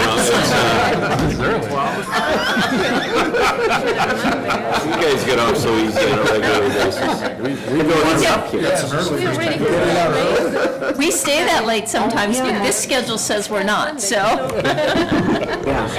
right. Thank you, Amy. So we're going to move on to Chasing the Dragon and School Safety Collaboration, and I think we have Chief Jeff Potts, and I think Rick Kaufman is also going to be involved in this, so. You have to introduce your other guests, sir. Sure, thank you. Thanks, Mayor and Madam Chair and members of the council and school board for having us out tonight to give you kind of a quick overview of a couple what we think are pressing community issues from a public safety standpoint, that is. And I have with me Commander Kim Clausen. She oversees our investigative division at the police department. And the two topics we want to talk about tonight, and Rick Kaufman will add to the discussion if there's things that I leave out that he thinks are pertinent to the conversation, or in terms of questions, he might be better able to respond to them. But the two issues we want to kind of quickly talk about are, you might be kind of wondering, what the heck is Chasing the Dragon, and what is the police chief going to tell us? Is this some kind of a weird new project? Chasing the Dragon might not really resonate with any particular issue in our community, but in fact it does. This issue, the first issue, is the issue of opioid abuse and overdose deaths in this country, in the state of Minnesota, and how they're affecting Hennepin County. And so what we wanted to do is just kind of give you a little bit of an insight into a new initiative that we're working on with the school district and the FBI to help address this very serious and deadly issue. To give you context, in 2017 in Hennepin County, although the numbers are not 100% firm yet, but there is reported to be 162 deaths in Hennepin County alone related to opioid overdoses. In the country, for 2016, the number is about 42,000. These numbers are according to the CDC. That's a 50% increase in overdose deaths in Hennepin County in the last 3 years. That's pretty significant. Opioids include prescription pills, mainly painkillers such as hydrocodone, oxycodone. Opioids also include heroin and fentanyl. So when you hear the term opioids, that's really what we're talking about, those three types of substances. Overdose deaths are the leading cause of deaths for Americans under the age of 50. I think that's also a significant factor in this discussion. So as we've seen these numbers increase over the last several years, we decided last year that we needed to address it from a slightly different angle and enter the dragon to this conversation. The FBI worked to build a program that I'm going to let Commander Clausen here describe here in just a few minutes. We decided to add to our efforts that already included very significant investigative efforts to try to find illegal drugs in Bloomington. Our Special Investigations Division does the bulk of that work with assistance from our Patrol Division and others. We conduct annual drug turn-in events for people to remove unused prescription pills from their drug cabinets and from their homes. We also have Narcan in all of our squad cars, so if we're dispatched to an overdose, we can administer Narcan at the scene. Now, we've had, unfortunately, a number of successes where we've been able to reverse through Narcan and bring someone essentially back to life. That's a good story in the sense that we're able to save a life, but it also illustrates this is real and this is happening right here in Bloomington at a rate higher than any of us are comfortable with. And so because of that, we decided to bring this Chasing the Dragon program to Bloomington. And we met with Andy Kubas and several others from the school district. We brought the FBI in to help us kind of put this together, and we began teaching this program in Bloomington schools earlier this year. And so with that, I'm going to let Commander Clausen kind of describe what Chasing the Dragon is all about. Yeah, the pamphlet that I handed out was what was provided to us by the FBI. It was produced by them along with the DEA to act as a guideline to how this could be administered in the schools. It's not, we didn't have to follow it per page. There was leeway for the educators, the staff to determine how they wanted to handle their program to go, and it really is different in each classroom. Some teachers chose to do it one way while others did another. The program does begin with a documentary that the FBI created. It's available to anyone. You can get a hard copy of it or you can view it on YouTube. That's what I did to see what we were talking about. And they produced it with the idea that they wanted to get this message out to kids prior to them being introduced to opiates. They really found that when they started this documentary, the people they were interviewing were ages as young as 8, 11, 12. And originally, the target audience was a little bit older, but they realized that they needed to start younger. So they developed the video in 2 versions. One had more graphic language, the other was edited with less graphic language, and the educators had the opportunity to choose which to use. We did meet with staff from the school. They seemed very eager to get this on board, and so we started to move forward, and we put together panels that had to go through training, and they used this guide to help them determine how they would handle this in the classroom. The panel consisted of a representative from our police department, mainly one officer participated in over 50 separate instruction sessions with students. The target audience was the 8th grade health classes in the middle schools and the 10th grade health classes in the high schools. They have done almost all of these presentations. They have a few to finish up here in May, but they started in late December. And so far, the program has been received very well. The feedback I've gotten from the detectives and the other panelists that consists of a parent of someone who suffered from an overdose and is deceased. There is also recovering addicts to tell their story. And they try to find people from the local community so that they realize that this does happen locally. And then there is also, the moderator is from the FBI and has been trained to handle the types of questions that the kids may have. So the first piece of it is showing the video to the students. Teachers can either show it in their classroom or they can tell them to do that as homework. We've had both. The majority of the students have been watching the video together, and that's been working. And then there's a follow-up session where that panel is comprised and the kids can come back with questions for anyone on the panel. And that's where they've seen, it was surprising to some of the staff that they were getting so many questions. They didn't think that they were going to, and it was really seemed to be an open dialogue, and the kids were learning stuff. And there were some students that had stories where they could relate to things that were going on either with a family member or with someone they knew in the neighborhood, and so it really opened up that this isn't something that isn't occurring. It does, but we can address it early on. And I would just encourage you, we handed out the guide there. If you have a little free time, take a look at the video or at least start playing it. I think what you'd find is that, and try to look at it from the perspective of how will this message resonate with an 8th grader or a 10th grader? And we think that, I think the reason we decided that this was an important project is, although it's really raw, and it's documentaries of a number of younger people who have had major problems with opioid abuse, some of which, I'll kind of give away a little secret, some of which, some of the people portrayed in the documentary, frankly, don't survive. And it's a really powerful message. I know it might not be, like in some ways, we've moved away from kind of scared straight type philosophy in education.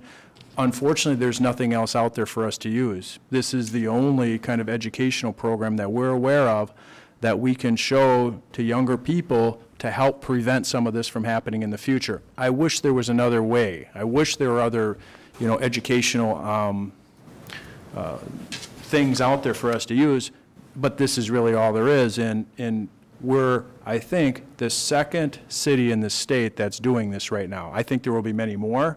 I want to applaud the district for having the courage to go with us on this. I don't think we want to wait and see what happens in the next couple of years. We don't know what waiting will, I can tell you what the last 2 or 3 years look like. It's pretty grim. And so I applaud them for, after they'd already developed the curriculum for the year, they said, yep, we think this is important and we want to work with you on it. So I want to say thank you to the folks at the district for kind of going along with us on this program. Has it been successful? I can tell you this, the evidence probably won't bear out for quite a few years on our investment in these people's lives at this point in time. I can say that wherever we've went and talked about this, it's been received well by the students, from the parents. People, I think, are happy that we're trying something. We're adding to the toolbox of what we're trying to do to prevent this. And I guess we'll have to give it a little bit of time to see what it does to those other statistics that I talked about a little while ago. With that, I think we'll open up for questions. And if there aren't any, we'll move on to our second topic after the questions. Chief, is it beneficial, how many uses of the Narcan is Bloomington Police experiencing? Mayor, too many, honestly. We're using it probably 2 or 3 times a month. Whether it's... We unfortunately had to re-up our first supply of 80 doses after, we thought that would get us through a year, didn't even come close. Now, you use multiple doses on one incident, but... And those are the calls you get. Right. There are many calls you don't get. Correct.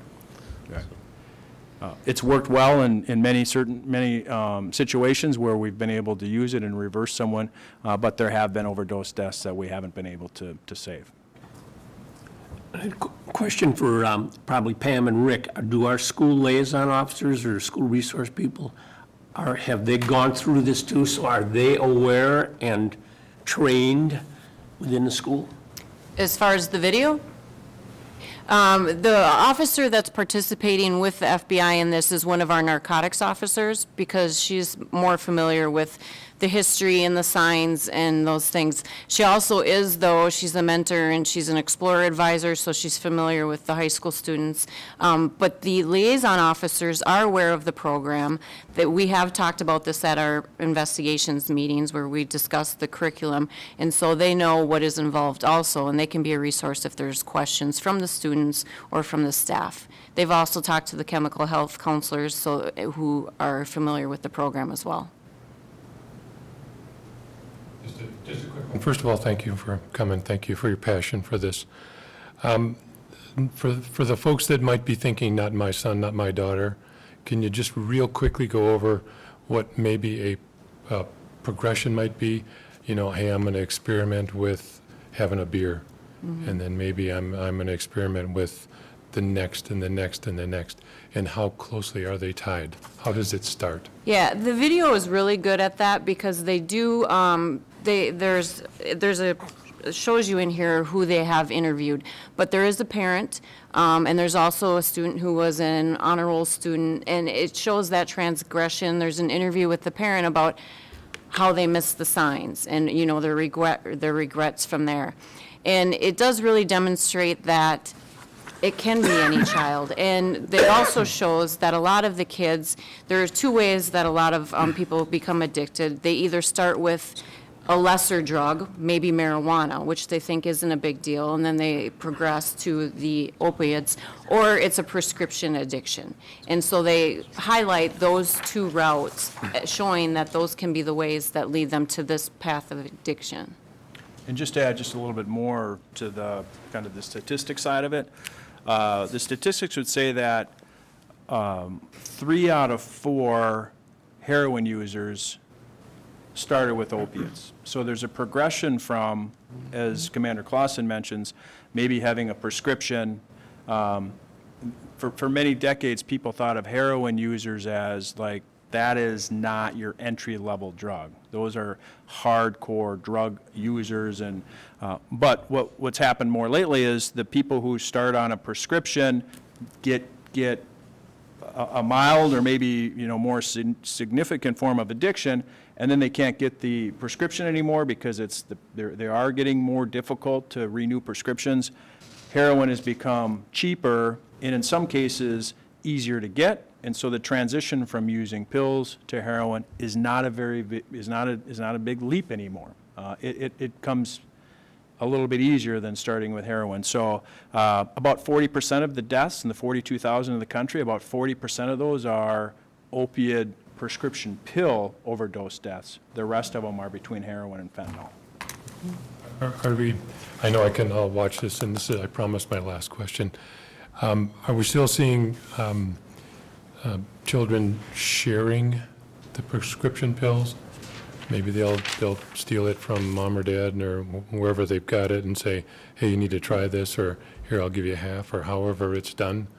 Are they sharing what they get? And There are that's how they're addicted? instances of that, yes. Introducing certain prescriptions to friends, and there's also the sale piece. Some are selling pills. They have a certain amount per pill, and they're using that as a resource also. Thank you for your passion for this. Thank you for stepping in. Any other quick questions, and we'll move on? All right, the next topic is just a real kind of quick conversation about school safety in general. This is somewhat in light of the recent incident in Parkland, Florida, another terrible tragedy and mass shooting at a school. And so Rick Kaufman's up here, Commander Clausen. I'm just going to kind of go over what I think are really the 4 main pieces of our approach to school safety from the police department's perspective, and I think then Mr. Kaufman may add some things to it. Those 4 kind of pieces that we focus on a daily basis to try to help play a real significant role in keeping our schools safe is, number 1, we're fortunate to have a really close relationship with the school district. There's not too many weeks that go by where there's not a phone call from either the superintendent to myself or from Rick Kaufman to one of our deputy chiefs or from me to them. And, as things kind of pop up, we've got a good relationship. We don't have to build it when something happens, and I think we're really fortunate. I think we played a valuable role in the recent improvements that were made to the schools in terms of, we work closely with Rick Kaufman in the development of the plans, and we have an officer in our department named Andy Risdahl who worked very close, in fact, side by side on some parts of developing the plans for the recent school safety improvements. We have a liaison program. Commander Clausen mentioned that. This is part number 2. We have liaisons in each high school, full-time. Those officers are in the school most of, if not the entire school day, and they have a very close relationship with the administration. They work closely with the administration on disciplinary issues as well as criminal cases that come out of the schools. So they have a really good idea of what's going on in the high schools. In the last year, we've shifted a little bit, but we used to have one officer that was assigned to the 3 middle schools and another officer that was assigned to basically liaison to all the elementaries. To try to tighten up the relationship this last year, we've shifted to where we now have one full-time officer in each high school, and each of our other detectives are assigned to a middle or elementary school. So one officer per school now, not one officer to all the elementaries, one officer to all the middles. Now, the downside is that that officer still has to handle a caseload, but we think that this will be a step in the right direction in terms of building and strengthening the relationship for those detectives to be assigned to each school, one-on-one. And we're working through that as it kind of unfolds throughout this school year. Our patrol division, piece number 3, they're constantly out in the city patrolling their patrol areas, and a heavy emphasis while school is in session to pay close attention to what's going on in the schools. We've talked a little bit about the perhaps traffic enforcement efforts or lack thereof in certain areas along 102nd Street. Our traffic division is very in tune with the school schedule. They pay close attention to the habits of our drivers, and I'm actually happy to report that although we hear anecdotally about certain areas having high numbers of speeders, when we send our traffic unit out there to really watch that and pay close attention, we don't actually write that many tickets. There's stories, and there are definitely people out in our streets that travel in excess of the speed limit, but fortunately, it's not that bad. And when we hear of areas where it's getting bad, we'll send our traffic unit out there to pay very close attention. And that has another benefit in that anybody going to or coming from the school sees a strong police presence. And so our patrol division has area cars out that are constantly circulating in and around the schools. Our traffic unit's very keyed into particularly rush hour in the mornings and then after school time, and they're very involved in trying to make sure that we're educating our young drivers as best we can, to include creating public service announcements. Work closely with the school district here recently to create a PSA on what to do, because there was a couple crashes, what to do if you come across a crash. Do you get out of your car? Do you stay in your car? What do you do? We had a couple serious accidents. This is one of those situations where the close relationships help. Superintendent Fujitaki calls and says, Jeff, do you guys have any information about what to do? We're hearing questions. There's been a couple crashes.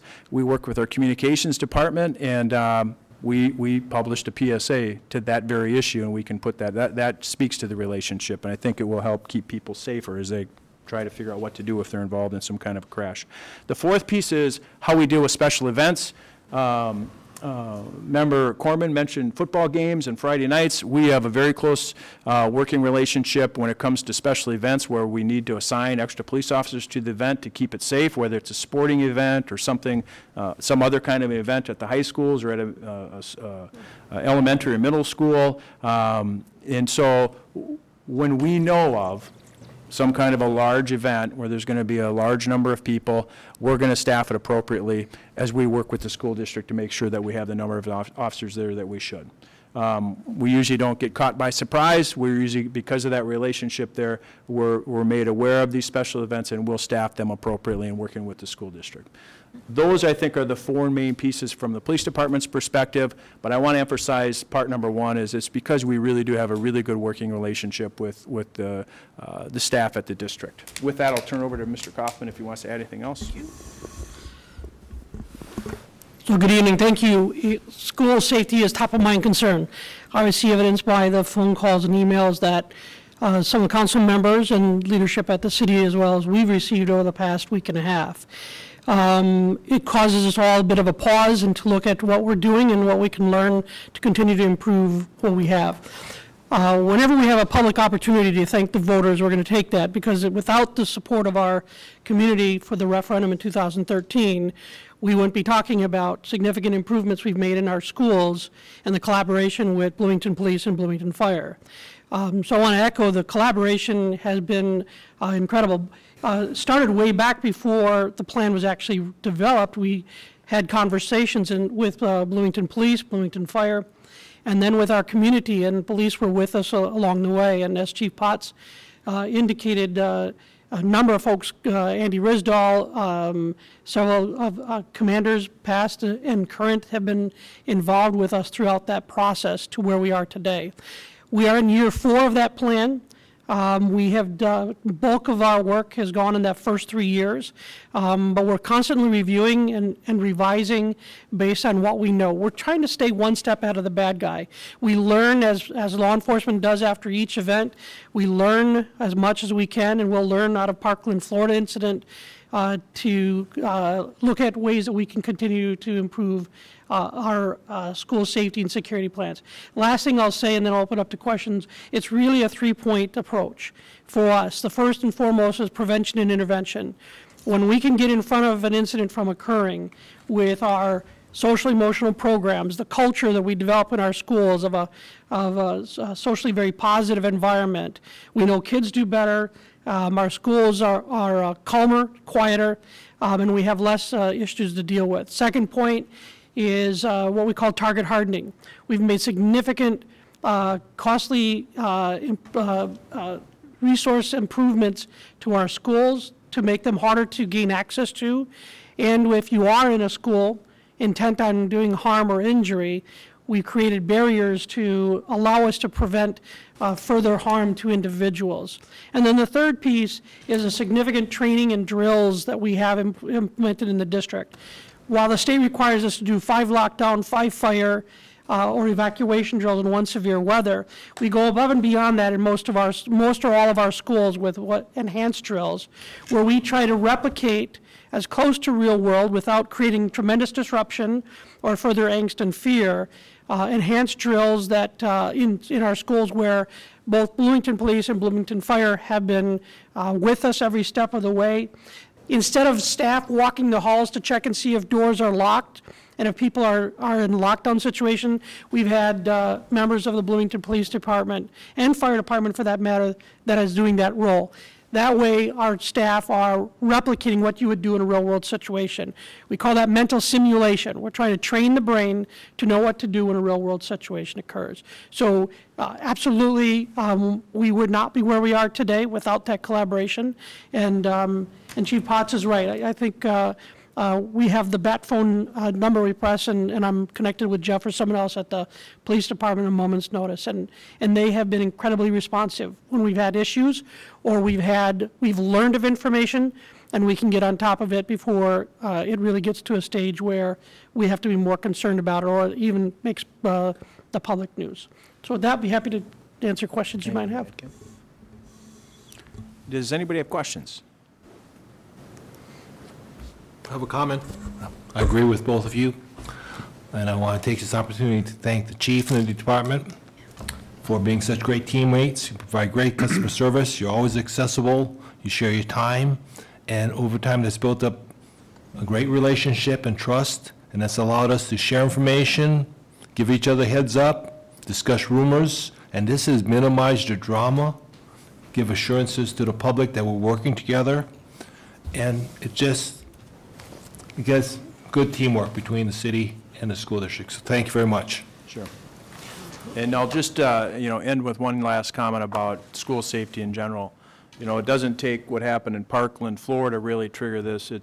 We're always trying to figure out how to do it better. We're not ever comfortable or totally complacent with what we have. And so the changes we're making this year to reassign detectives to schools didn't come out of an incident. It's how can we continue to improve and make sure that our schools are as safe as we can make them. And so I just want you to know that your district staff has always been very key to that process of how we continue to try and improve the safety situation in our schools in Bloomington. And so we're committed to that. It's not something we're going to end or quit and never think we're never quite satisfied. We'll always try and continue to make it better. So thanks for having us out here tonight to share this information with you. Yeah, I do have one last question. I'm sorry, I thought maybe you were going to talk about that, or maybe you are going to.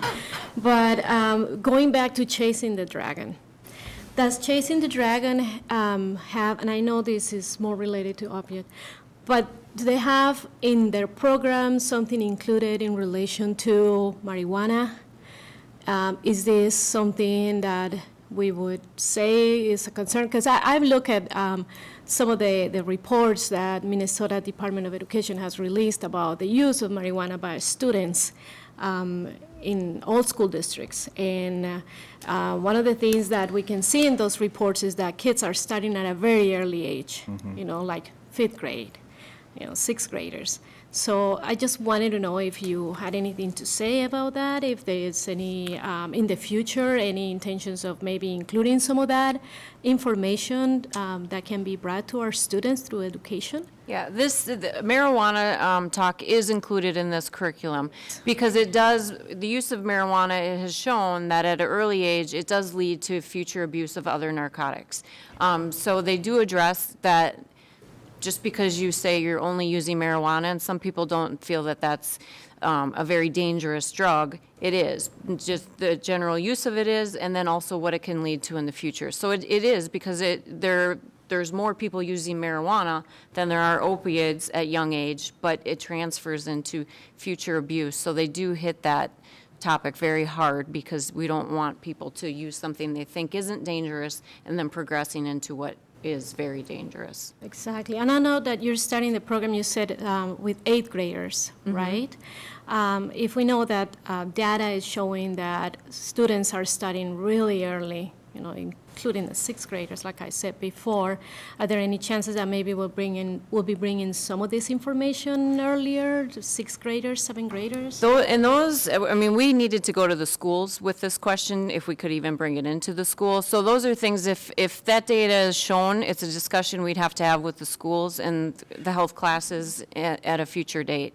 And try to really figure out what's the best audience for this particular message. Right. I think if you just get a few minutes to watch the video, maybe just try and size up what you think the right age for that message, and because it's education through a documentary, and so we just want to make sure that we're targeting the right age where the message really is interpreted accurately in a way that's really going to really try to solve the problem. And I think there is kind of a fine line of what's too early and what's too late. And I think we started with 8th grade and 10th grade as we thought that was probably most appropriate, but certainly stuff we can discuss in future years with the program. Maybe a different program. And maybe a different program, that's correct. Thank you. Okay, thank you. All right, thank you. All right, we're going to move on to collaboration, the early childhood screening and programming, and that will be John Weiser from Bloomington Public Schools and Nick Kelly from Bloomington Public Health.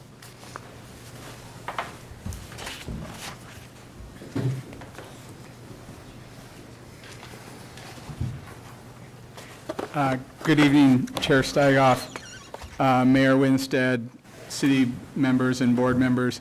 I'm here with Nick Kelly tonight to share with you, from Bloomington Public Health, to share with you our exciting and innovative data collaboration work. Not words you often hear together, I know. But hang on, you had us batting cleanup, so here we go. Thank you for waiting so long. So the first question is why do we have a Bloomington Public Health and Bloomington Public Schools partnership? Why is it valuable to us?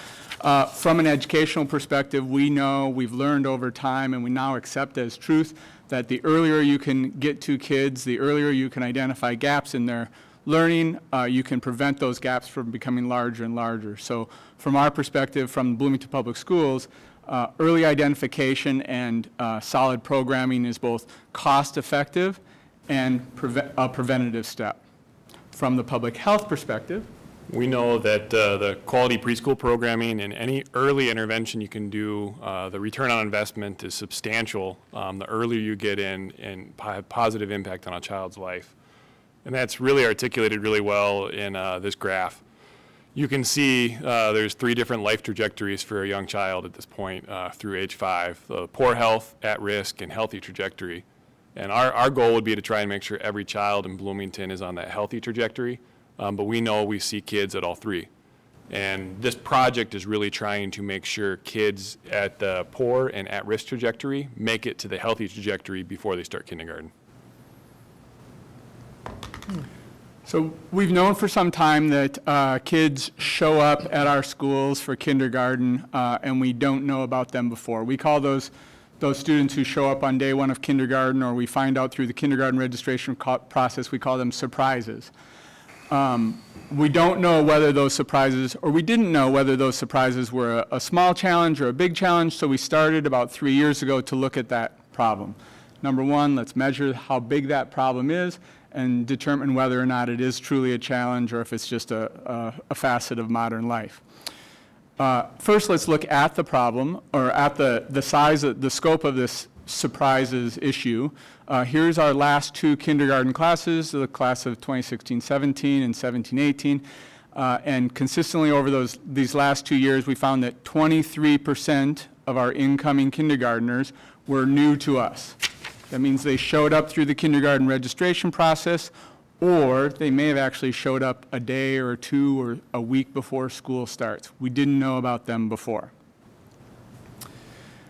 Next, we started to look at, okay, we have 2 groups of students here. We have a group of students that we know about. We know that they're coming. We know because we know them in our community. They live in our community, and we have a group of surprises. Let's see how what's the preparedness of those 2 groups.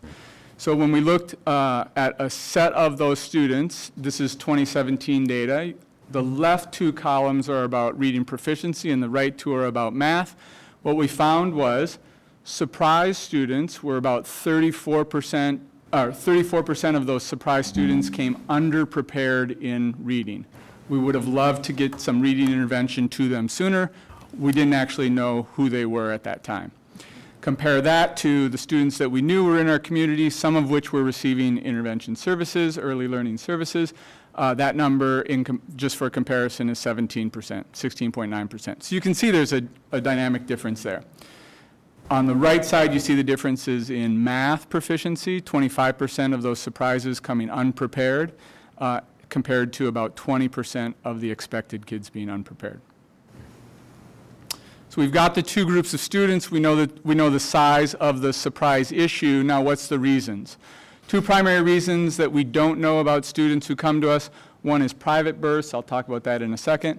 And the second is families who move into the city or move out of the city. I don't know if those are good or bad things. We're just looking at where they come from. When we look at birth data, this is 5 years worth of birth data. The large blue bars are births, Bloomington city births, residents who live in the city who have a birth. Bloomington Public Health knows of those births, so does Hennepin County. The county forwards to us a number of what they call public births. That's the medium blue bar. And so you can see for the year 2014, of the 986 births in the city, the school district got notification of about 748 of those. That left a gap of 238 children in our community that we didn't know about. The second grouping of these surprise students is through family moving. So here again is the last 2 years of our kindergarten class, 16-17 and 17-18. When Nick and I looked at this data, or Nick's team and my team looked at this data, we found that about 31% of those students who come to us in kindergarten weren't born in Bloomington. Their family had moved in for one reason or another. Again, we don't know, we're not trying to qualify this data as good, is moving good or not. We're just trying to scale up the size of this problem. So what do you do about that? If you want to identify students earlier and for the purpose of getting them interventions, what do? You lean on a good public partner. So we had the good fortune of being able to get into a data sharing agreement with the district to allow us to work between FERPA and HIPAA. That allowed us to really dig into this issue and understand what we can do. The more we dug into it, the more we started realizing we actually know a lot of these kids.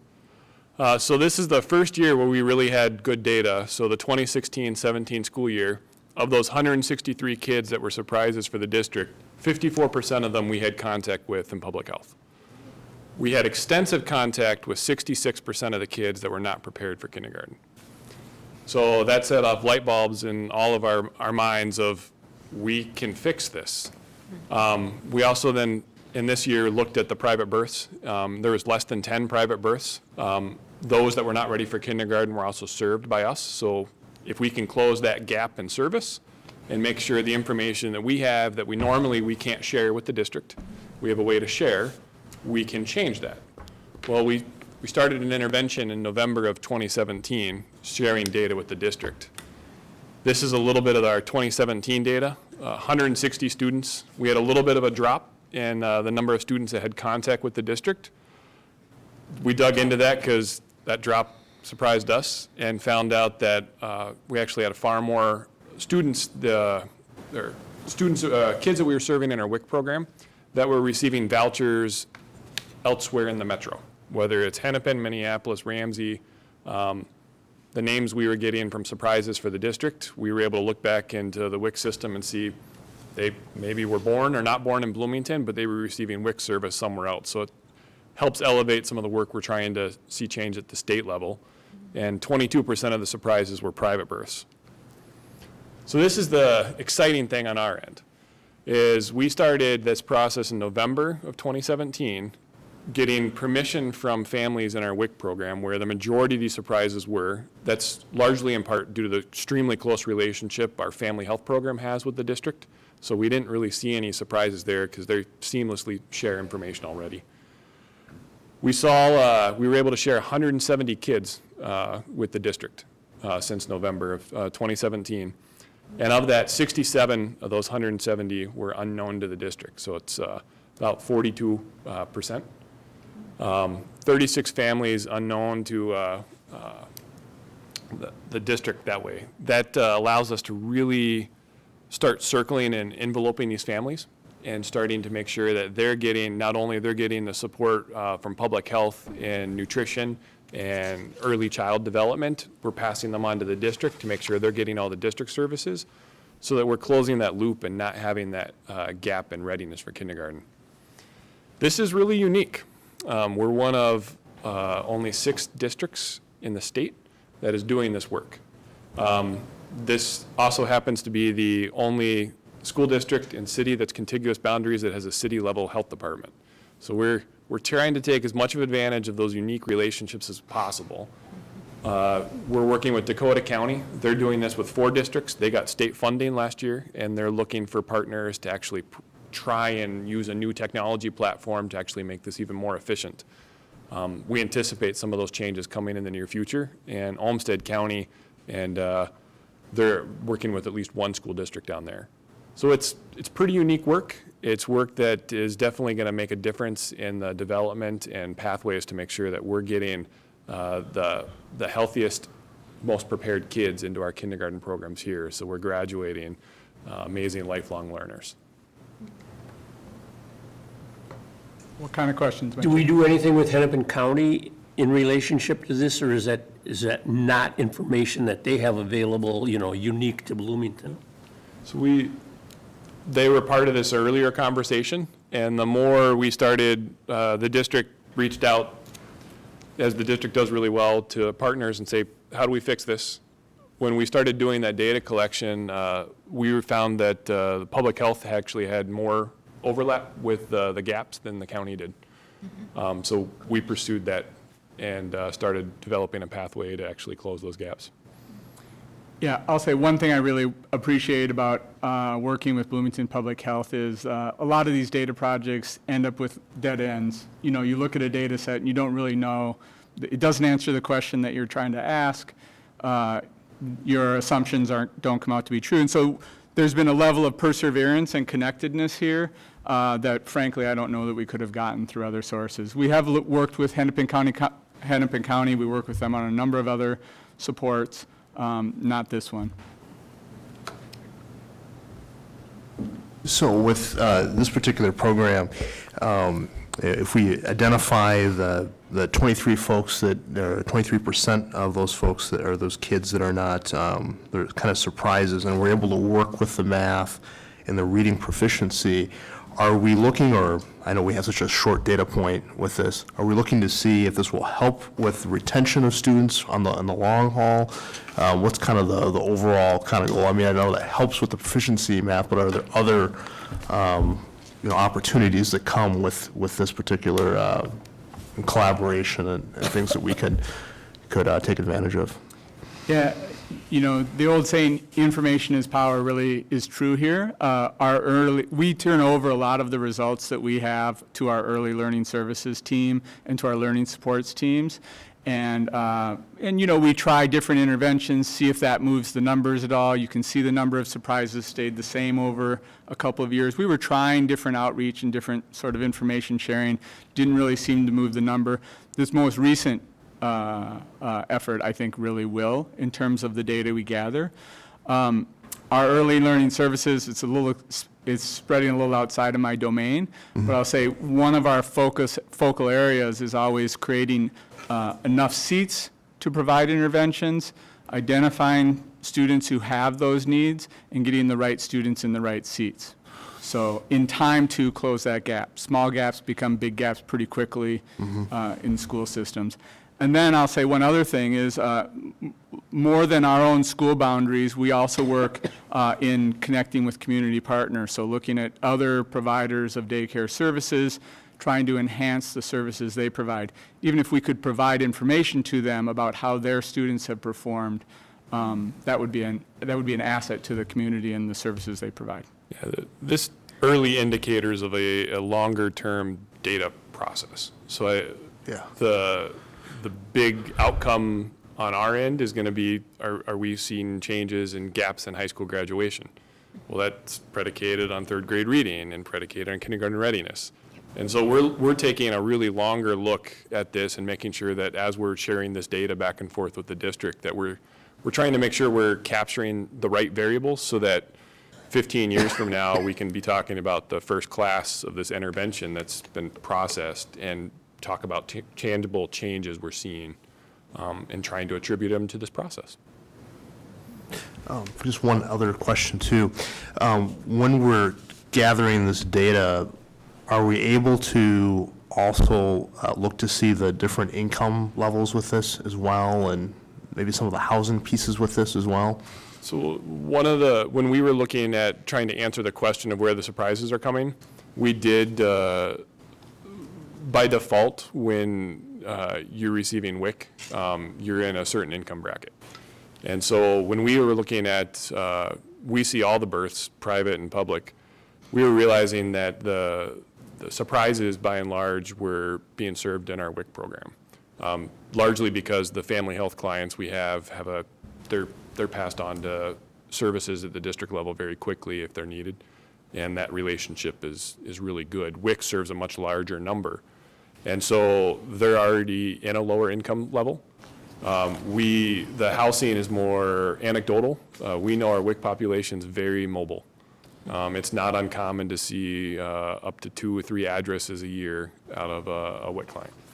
And so knowing that we might be on the 5th, 6th address between birth and kindergarten enrollment, if they continue our service for the 5 years of eligibility, we're not trying to prospectively track the number of address moves, but as long as we maintain that contact, we can make sure that the district has the information. Yeah, and I'll just add one thing. From our perspective, housing, tracking housing has always been a challenge. It's hard. We've worked with the city on behalf of trying to figure out, is there a way we can make first contact with families when they come into the district through utilities and so on. But a lot of the kids we're talking about are apartment dwellings, and that continues to be a nut we haven't cracked yet. So once the district is given this data about what would have been the surprise students, what is the district doing with that data? Yeah, so we maintain a student database that we get from a variety of sources, and then that's used by law. Again, this is a little bit out of my domain, but by law there are screening steps at 3 years old, which might lead to services, either special ed services or early learning services. So it's that point of contact and that outreach that's probably the key thing. You can get to a student at age 3, you can do a lot of work by the time they reach kindergarten. Okay, thank you. Out of curiosity, So you mentioned we're kind of the sixth partnership of its kind in the state. In terms of the longitudinal data point that was brought up earlier, how long have those other partnerships been in operation, and are they producing useful data to kind of benchmark what we're shooting for?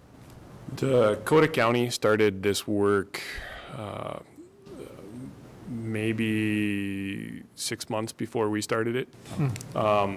And we've been approaching it, we've all been approaching the same question, just slightly different avenues. So they have a little bit more of a county-run human services public health approach with the districts. Ours was more of a, we have a data question, let's figure out, oh, the data tells us there's a solution, let's jump on it. And our speed to solution has been, we were just talking with them last month about some of this process, and we're just as far along, if not further, than they are in a lot of it. Gotcha. Thank you.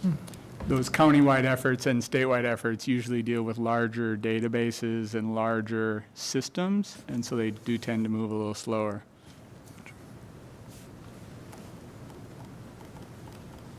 Thank you. All right. I guess that brings us to the last item on the agenda, so if you'd like to have any closing remarks, sir? Well, since I really didn't notice you had things timed out coming in, otherwise, otherwise I would have even extended it farther, but it's, I think that, what we've seen is, this is, the presentations tonight, to a degree, it's the old drinking from the fire hose type of thing, and probably more for the school board members than the city, because, some of these issues are things that we deal on an ongoing basis. But I have to say that it's just really great to see our respective organizations and teams.